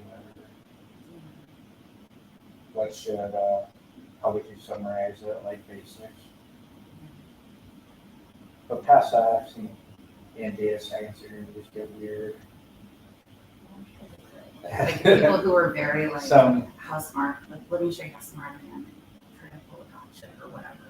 Yeah. You don't want to work there anyway. Yeah.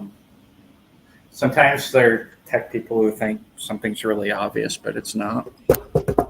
They forget that other people don't know it. It's easy to do. Gosh, I did something recently brand new, and I was like, man, do I even want to learn this? It's going to take me so long. But then I realized that's part of the process. What was I doing? Oh, website. I started to do website development. A friend asked me to do it. And I kind of know it, but I tell him not really.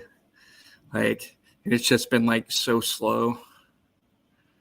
But once you get it, then it goes a lot faster.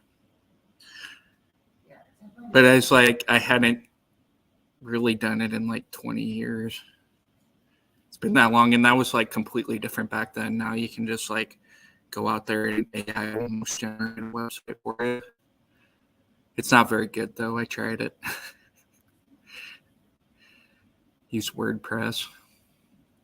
Yeah, I use WordPress too. So some of it's okay, this is what this means. And I think it's gonna help me build WordPress sites. This will help me with that too. So. I've been taking forever to do it, but I'm not getting paid for it either. So there's a really good Udemy class that I got for $12. It's very, very straightforward. Yeah, I think it's chunks over some people's site and yeah, that's what I did done too. That since I first learned it, and it's really good. I'll send it to you.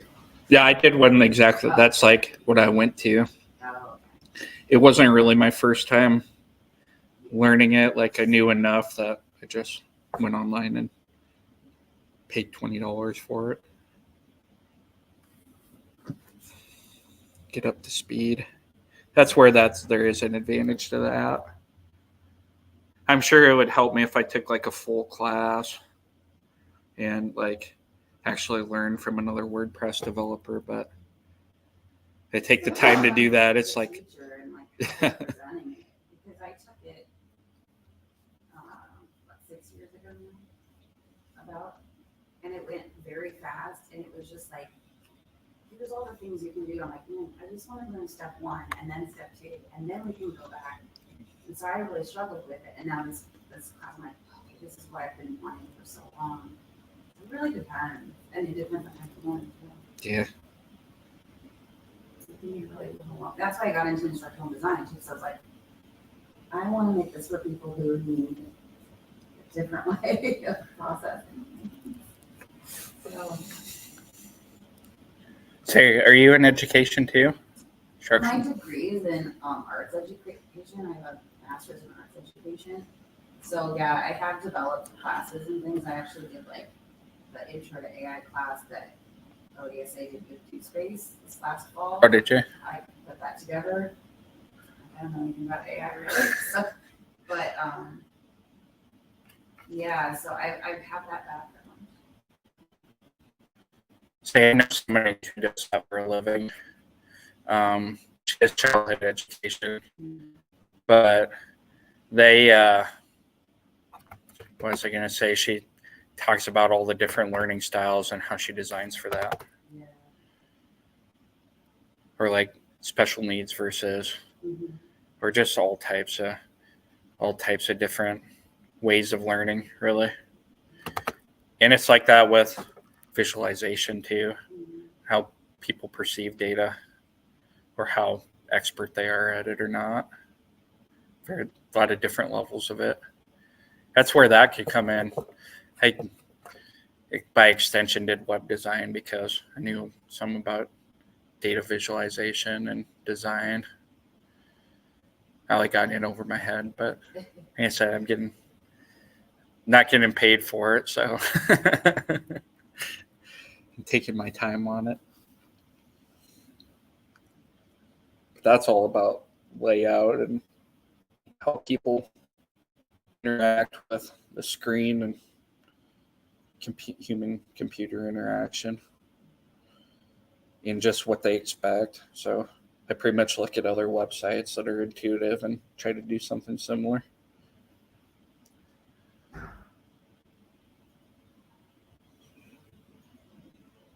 Building a website, it used to be just code, layouts, a little bit more than that. Easier now, probably. It's just new to me. So I think where the whole conversation is at. Learning something new. Been so long since it is just like brand new to me how to go about doing it. Taking me forever. What feels like forever compared to other things, but really not, probably. Well, kind of. I've been working on it for a couple months, so kind of. In the background, other things I'm doing.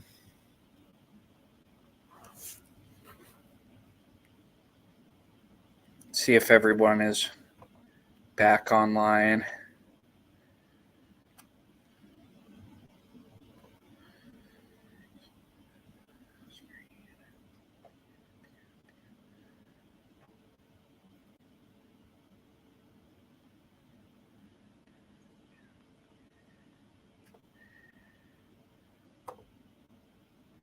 Just let me know in Slack if you're back online for everybody who's on SteamYard broadcast.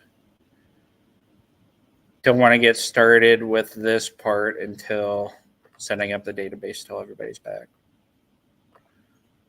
So nobody misses a step. It's not too hard to do with the instructions. We've got it down to where it's a lot easier than it was before the pandemic. I think we did that, Ronnie, is that everybody tried to install it on their laptops itself, but then people have like Macs versus PCs versus somebody had Linux when they did it. Then you're troubleshooting like all the little issues. But we're doing it by cloud now, so we're using Azure. You can just set up a database server that way. I think I've just about got it down to about as easy as we can make it. Well, I'm using the same device I used back then, so. It's already. Oh, one of the keys here. I have enough battery power on my phone. We're all set through 9 o'clock. That worked to use that as a hotspot.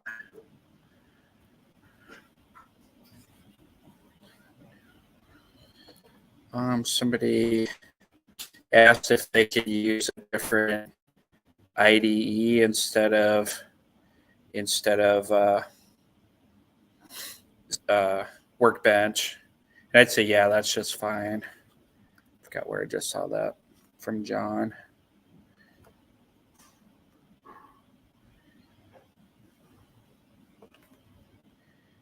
That's John's Can I use Data Grip as the IDE for this class? I think that's just fine because no matter what, so IDE is integrated development environment. So that's basically, it is like MySQL Workbench is an IDE. Cancel that for a second. So it's like this environment. Oh, what did I do here? Just under the password, huh?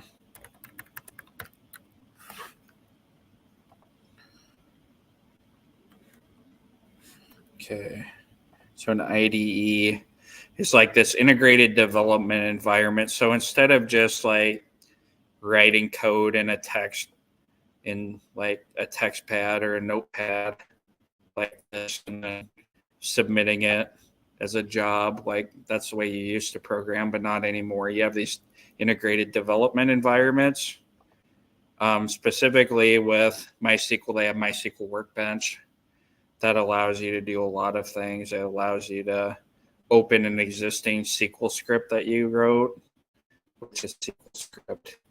It's just like this. It's just lines of code with the SQL statements on it. And you'll hear it called, I call it SQL because that's what to most people in technology do. You'll hear it as SQL too. Either way, it's structured query language, either way you say it. But you can load SQL files. You can save your scripts, which will be important when you do homework. You'll want to save it as like homework 1. You can do all the things you do in a text pad. You can execute queries. You can limit rows and so forth. And you have a toolbar to do all that in MySQL Workbench. Like you can execute all of the code. You can execute selected parts of the code. You could stop the execution if you need it or make a breakpoint. And then you could see like all the different tables and the databases and tables that are on the database server. I find that to be like the most valuable thing because oftentimes in a database, you may not know what all those tables are unless you write. There are specific queries that you can do to use it, but this allows you to see it very easily. So if you're in, I'll show you all of them, what mine looks like. You can see all the ones that I've created for class, or I have a COVID-19 database that we'll use later. And then you can see all the tables in it. You can right click, select the top 1,000 rows, and that's what your table looks like. And then you guys get a set. Or probably even better example is if we go to the world, which we'll be using for homework. If you went to city table, right click, select top 1,000, you can see exactly what's in that table down to the first 1,000 rows. If it even goes to 1,000, probably does. Yep. So it's a quick way to like be able to see what databases and tables are in there in the database instead of having to guess or write like specialized queries to see what all the databases are. Helps you visualize the database a lot better. And you can even do certain things like create a table. You can create a script for it, alter table, drop, truncate, all those things that you can do with SQL statements. You can actually do it by the IDE too. I'll teach you how to do it by SQL statement. But these options exist in here. It's kind of like my daughter, I'm teaching her how to drive. She's 15 and I'm teaching her how to drive. I'm teaching her how to drive the right way before I show her all the shortcuts. How people actually drive. Try to make her do it the right way for her. Writing code's not necessarily the right way or wrong way, but showing you how to do that first before you use all these. Hey, Jeremy? Yep. Are you sharing a different screen by any chance? Oh, yeah, I'm sharing the IDE. Sorry. I did forget to switch that. Say John had mentioned he wanted to use a different IDE, and I was explaining what the what the IDE look like here. Sorry about that for everyone online. So I'll cover it really quick here too. I do need to switch the screen over from ODSA to need to switch the window on what I'm sharing, so I'll remove that and then I'll reshare.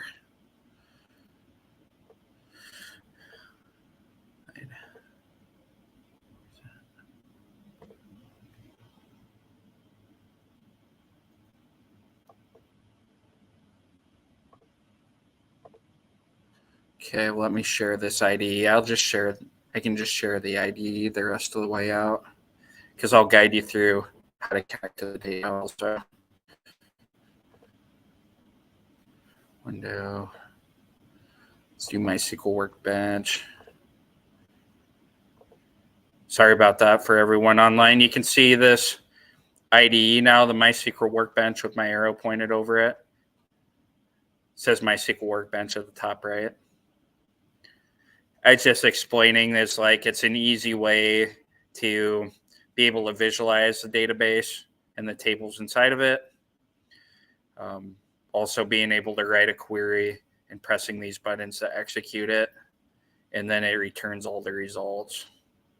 And then in the file menu, there's things like being able to open scripts, basic like text editing stuff like find, select, replace, writing queries. You can even reverse engineer a database to see like all the relationships within it, and then just all sorts of administration tools. So the idea of an integrated development environment is that you aren't just writing code. It's all of these things are integrated within a single environment to help you write SQL code, or in development, like Visual Studio would be something that help you program in any number of languages.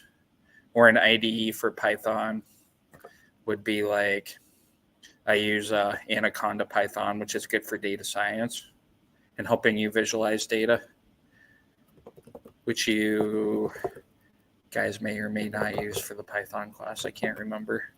But in a way, Tableau is an IDE for being able to visualize data. It's a development environment where you can create tabs or dashboards in an easier manner. And all the functionalities there, create calculated fields or filters and things like that. That's any environment that allows you to do development or design in a more efficient way. All right, so this I'll jump into this so we can get it all set up. Here's an explanation of integrated data environment. And I'm going to send everyone the MySQL Workbench install instructions inside of Slack. So if you follow this link in Google Drive,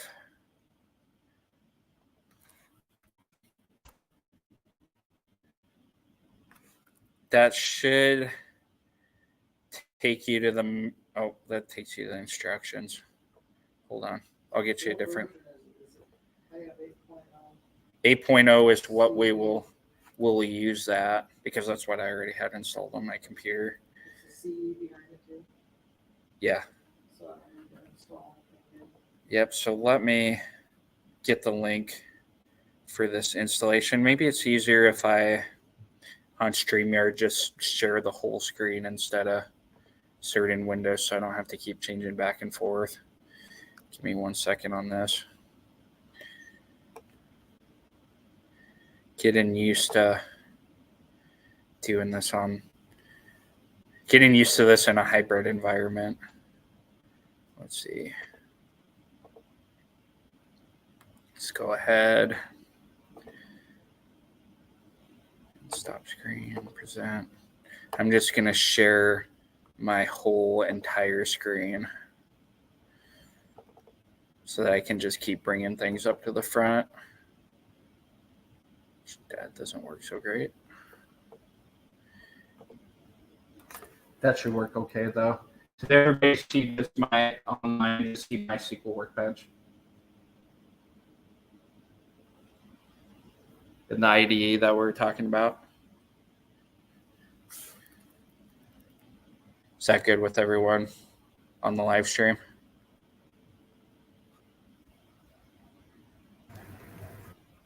I guess. Yeah.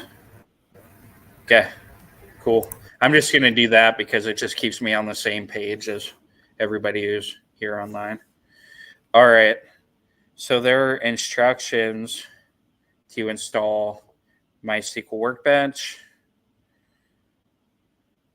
I'll actually go ahead and paste these inside of the Slack channel. To pull that up from here.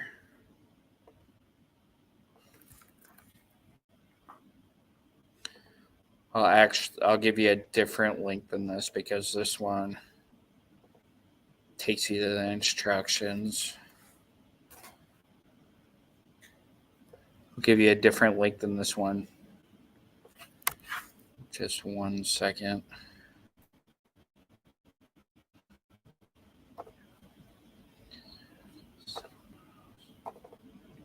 So this one, I'll just share it with everyone.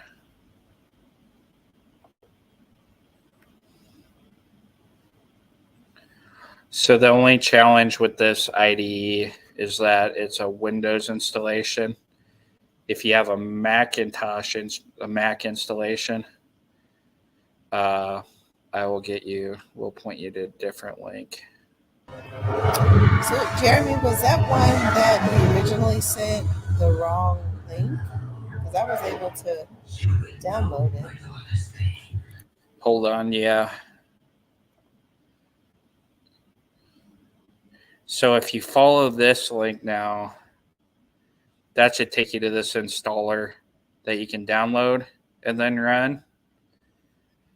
But if you don't have Windows computer, let me know because I need to provide you a different link.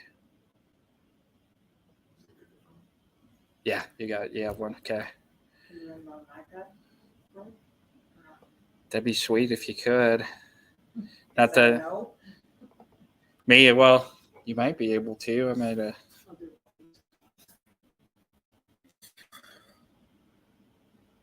it could be useful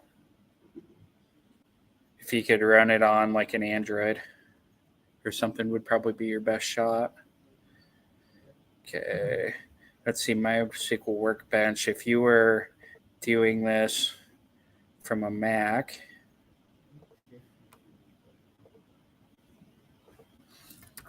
is there a download link when you do that?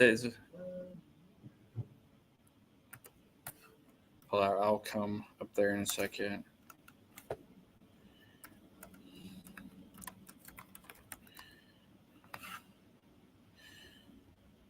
Install. So what version of this do we have? I keep everyone on the same version. Workbench 8.0.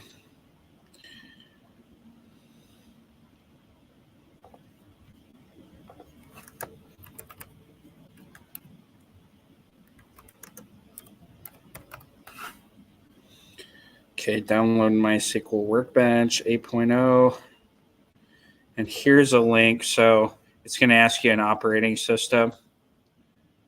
And you would choose Mac OS here. I think in theory, Ronnie, to answer your question, maybe if you're running the right version of Linux on for your Android, you might be able to download it and work it. I'm not sure though. So you can choose Microsoft Windows here, or you can go to Mac OS. I'll send everyone this link.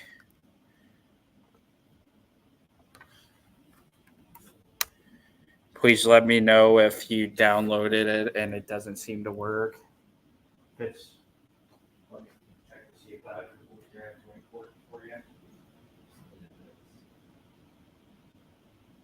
Oh, I think it's scan for viruses. You can download it anyway, it's safe.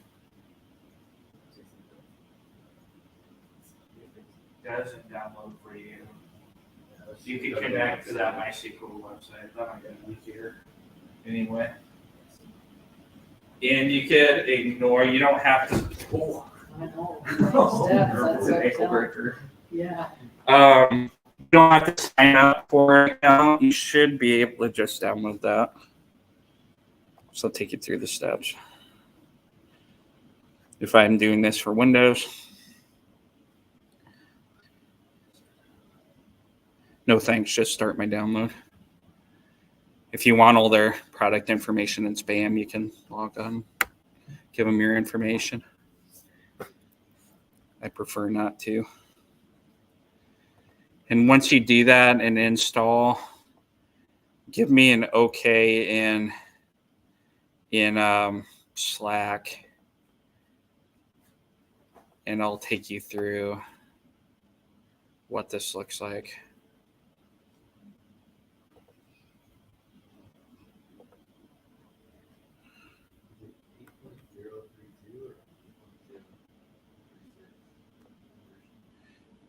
I think I had 3.6, but as long as you're on 8.0, it'll be okay. 8.0 anything.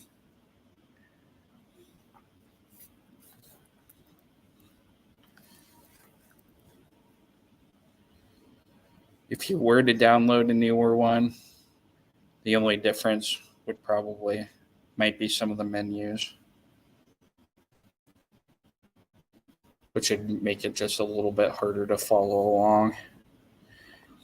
And John, as long as you are okay with the menus being a little bit different from an IDE, with the IDE, it doesn't matter which one you use. Whatever you're familiar with. If you're comfortable with it or interested in learning more about it, by all means, the SQL code should run all the same. Okay, it looks like we're starting to make it there. Rosendo made it.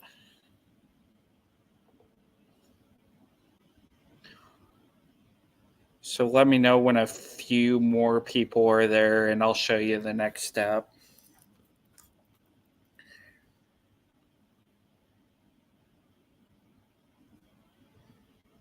I just want to make sure most of us are there. I'll give you the connection information here in a second, but yes, that's what it will end up being. I'll show everybody how I set it up first.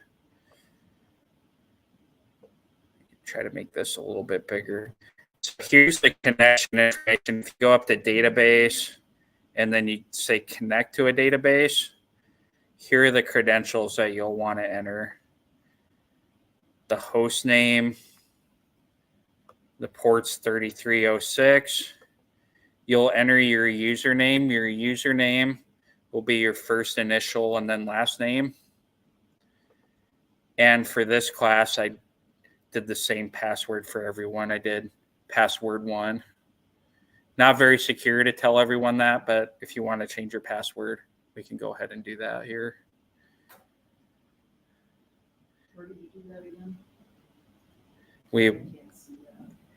I'm going to paste these here in a second.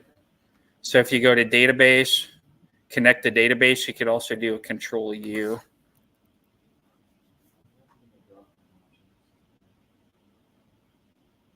It doesn't give you that drop down option? When I hit connect to the database? Yeah. That's Ronnie's connection from last time. It should be the same connection for you, Ronnie, if you hit OK. Just select Ronnie's connection. Yep. Let me see. Anybody online who needs help, just let me know and we can share screen. The password for everyone is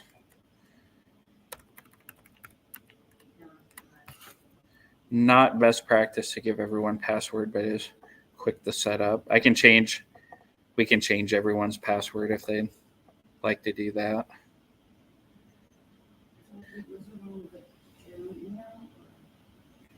It'll be the first username is the first letter, first name plus last name.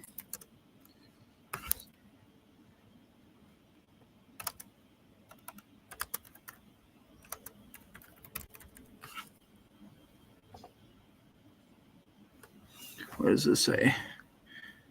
Invalid host name. Try Rosendo to take out the HTTP from it.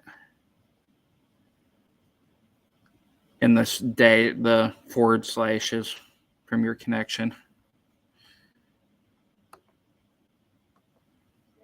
Host name.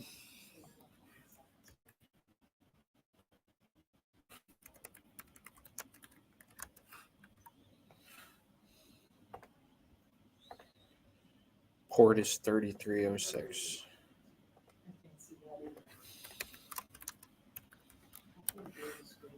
Let's see what I can do here. Let's do the best way I can think of it. Screen snip and make it bigger.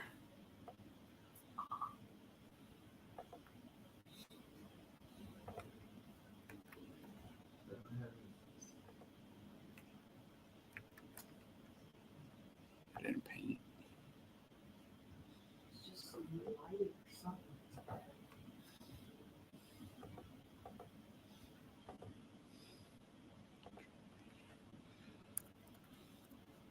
A little bit better. Makes it blurry though. And the front part of that host name is ODSA. So should I do the new one? I mean, it's, I've got it on So- the connection. Do I have to add it? Working. Hold on. Let me see. Access denied. Using Rosendo M. Rosendo, did you put it for the password? Is password 1 with lowercase p? So PASSWRD1. It does say that you did put in a password.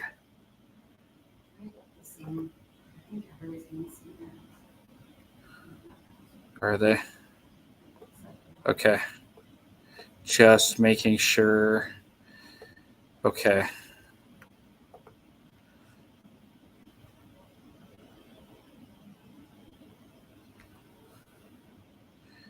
I wonder if this is where I have to do. I shouldn't have to do people's IP address though. Let me give it a try with each one of these.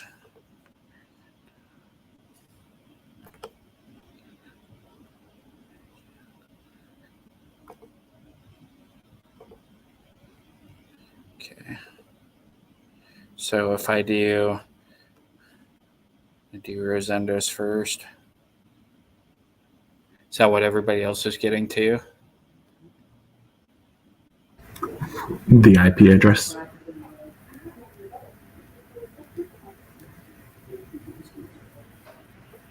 Okay.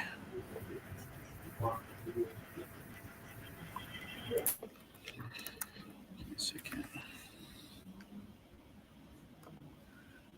So host name.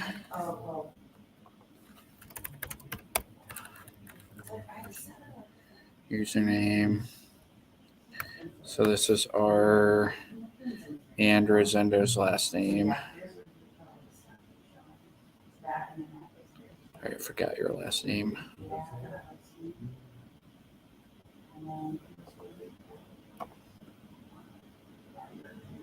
Marino, R Marino. Password. Okay, we don't have to store it.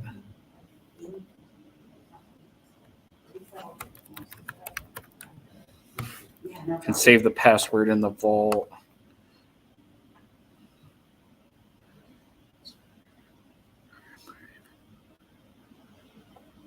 Okay, is that happening for everyone else too? Have any others? Yeah, I posted a screenshot of what mine looked like.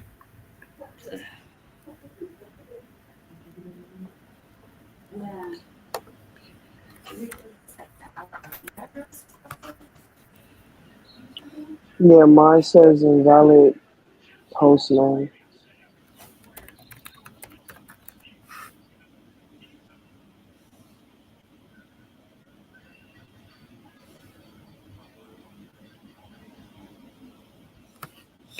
My clients can connect to a server.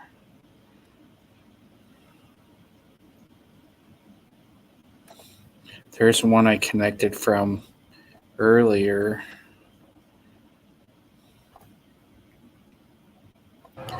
Mine says invalid too. Okay.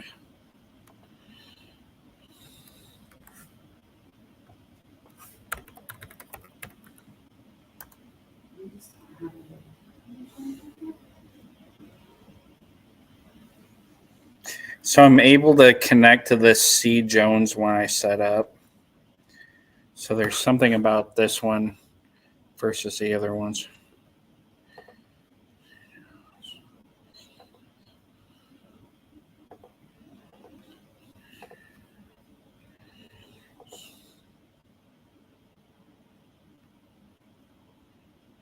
And just so this is a... But it says for mine, it does say when I look at my SQL connections, then it shows it down there. But then when I test it, it gives me an error. Then but when I look at your screen, mine is up there, my first and my last name, which is weird. Yeah, I'll set up the connection even if you can't connect. Let's see. But you wouldn't be able to do anything. Let me see what I'm missing here. So I have one here that works.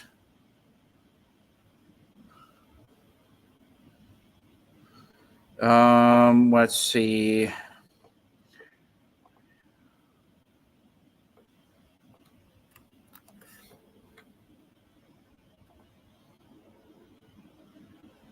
We're gonna try this on Rosendo's first.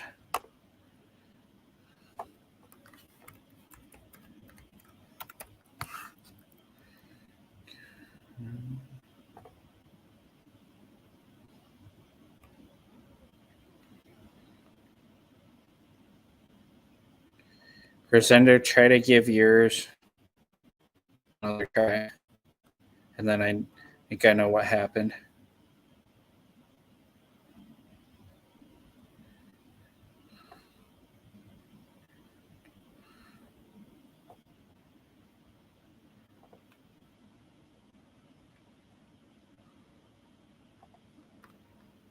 Walk out of this one.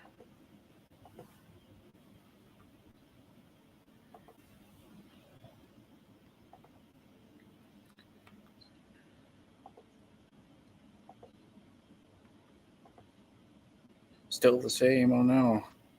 I can log into it.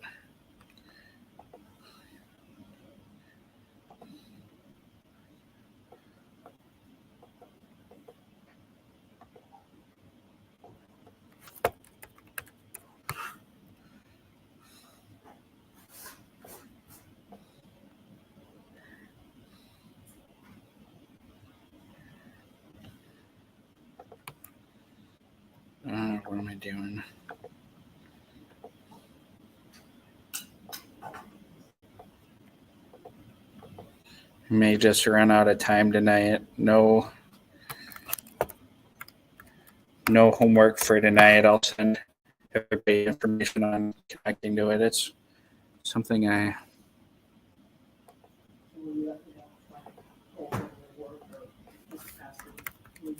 Yeah, let me work on True.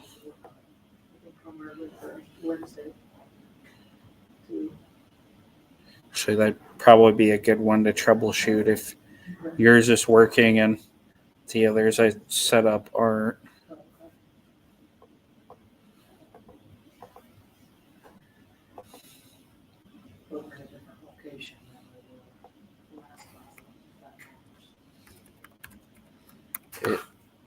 I don't remember that we needed to do anything for IP addresses, but I could be wrong.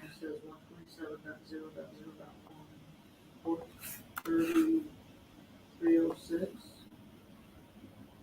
Username root. It keeps working for me. Let me try yours, Ronnie.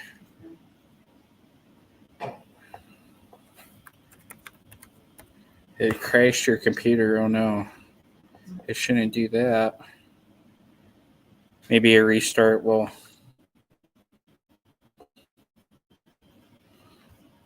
Carmen, maybe a restart will help.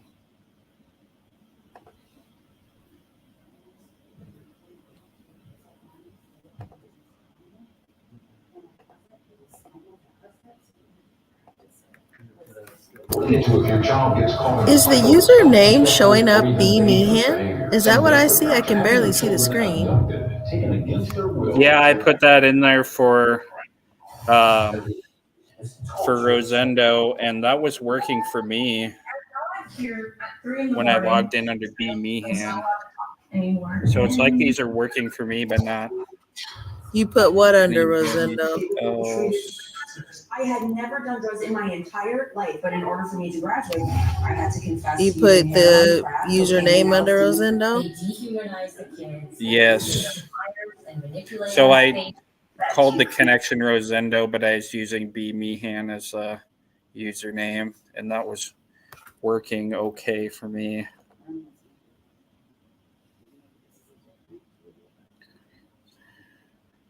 So it's like these logins are working for me, but they aren't working for anybody else.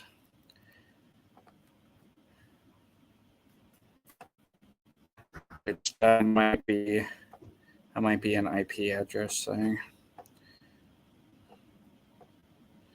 So I'm trying to log in with yours. Do you have to like whitelist this in? I might have to. Let's see, Ronnie.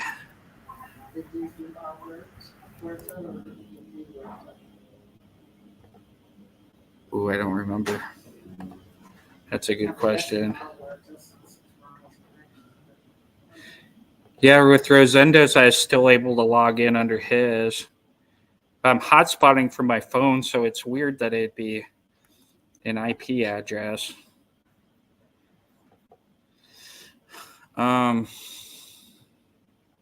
Okay. I'll log in under mine again.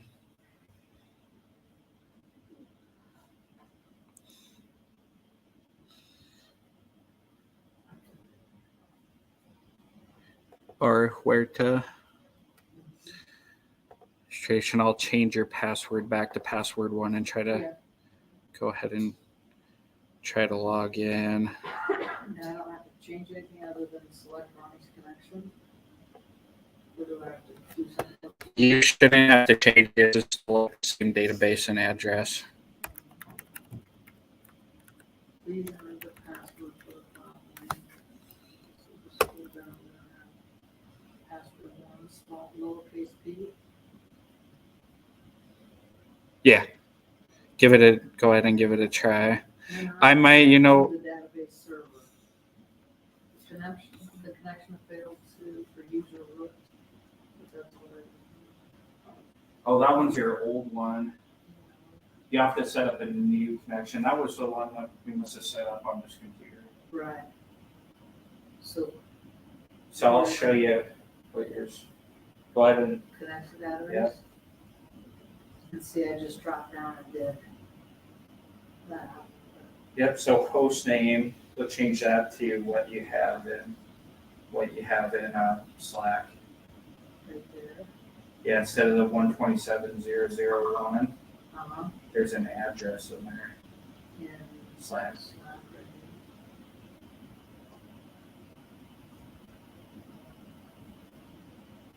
here. What it says to use. That will be SA. Use that part of it right there. Right. This. If anyone has to go, that's okay. I'll figure out what the Just issue is. copy No that. homework for this week. We'll just include it next week's homework. Copy link. Or copy it. Yeah, sorry about that. Just about once we get this going, we're off and running. Right here, for here. Yeah. Please. 3306 Yep. is the same. Yep. Username. See everyone's, what is that? Change that username Yeah. to our worker. Yeah. And Yep. okay. Yep.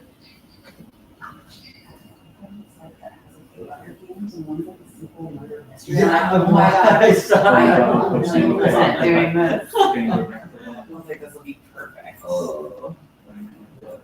Redo it. Back to that. Like, once I This here. Yeah. Paste. Let's take out that / and then what's the other part of it say? Yeah, take out the HTTP also. And the forward slashes. Yeah. Then try the rest of it with the other username.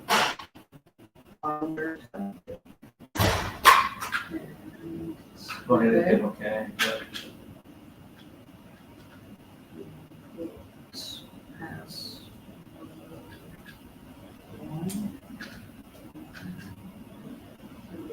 Looks better, doesn't it? Yeah, worked for Ronnie. Worked for one person, so it's something that I'm missing with the login So make permissions. sure everybody didn't have the / at the end. Yeah. When they copied it, or I think they're leaving it out of this. I think they're getting the same error. oh, okay. It must be some login permission, and it works for me, but not everyone else. All right, everyone online, you're excused. I told everyone that they're excused for tonight. We got one person to log in successfully, so I just need to work on it tomorrow and have everyone try to log in. That will be the homework. Or if you aren't able to, we'll do that first thing on Wednesday. Sound good? Sounds good. So yeah, the access That's denied is what it is. That's what everyone's getting. Sorry about that, everyone. I was pretty pumped up during our first query. We'll do that. I'll send out instructions early tomorrow if you can get logged in. If not, we'll work on it. We'll work on it on Wednesday and do that first thing. All right, everyone. Exciting first night. Glad to introduce it to you and excited about the rest of the journey. We'll get that fixed up. Thanks, everyone. Have a good night.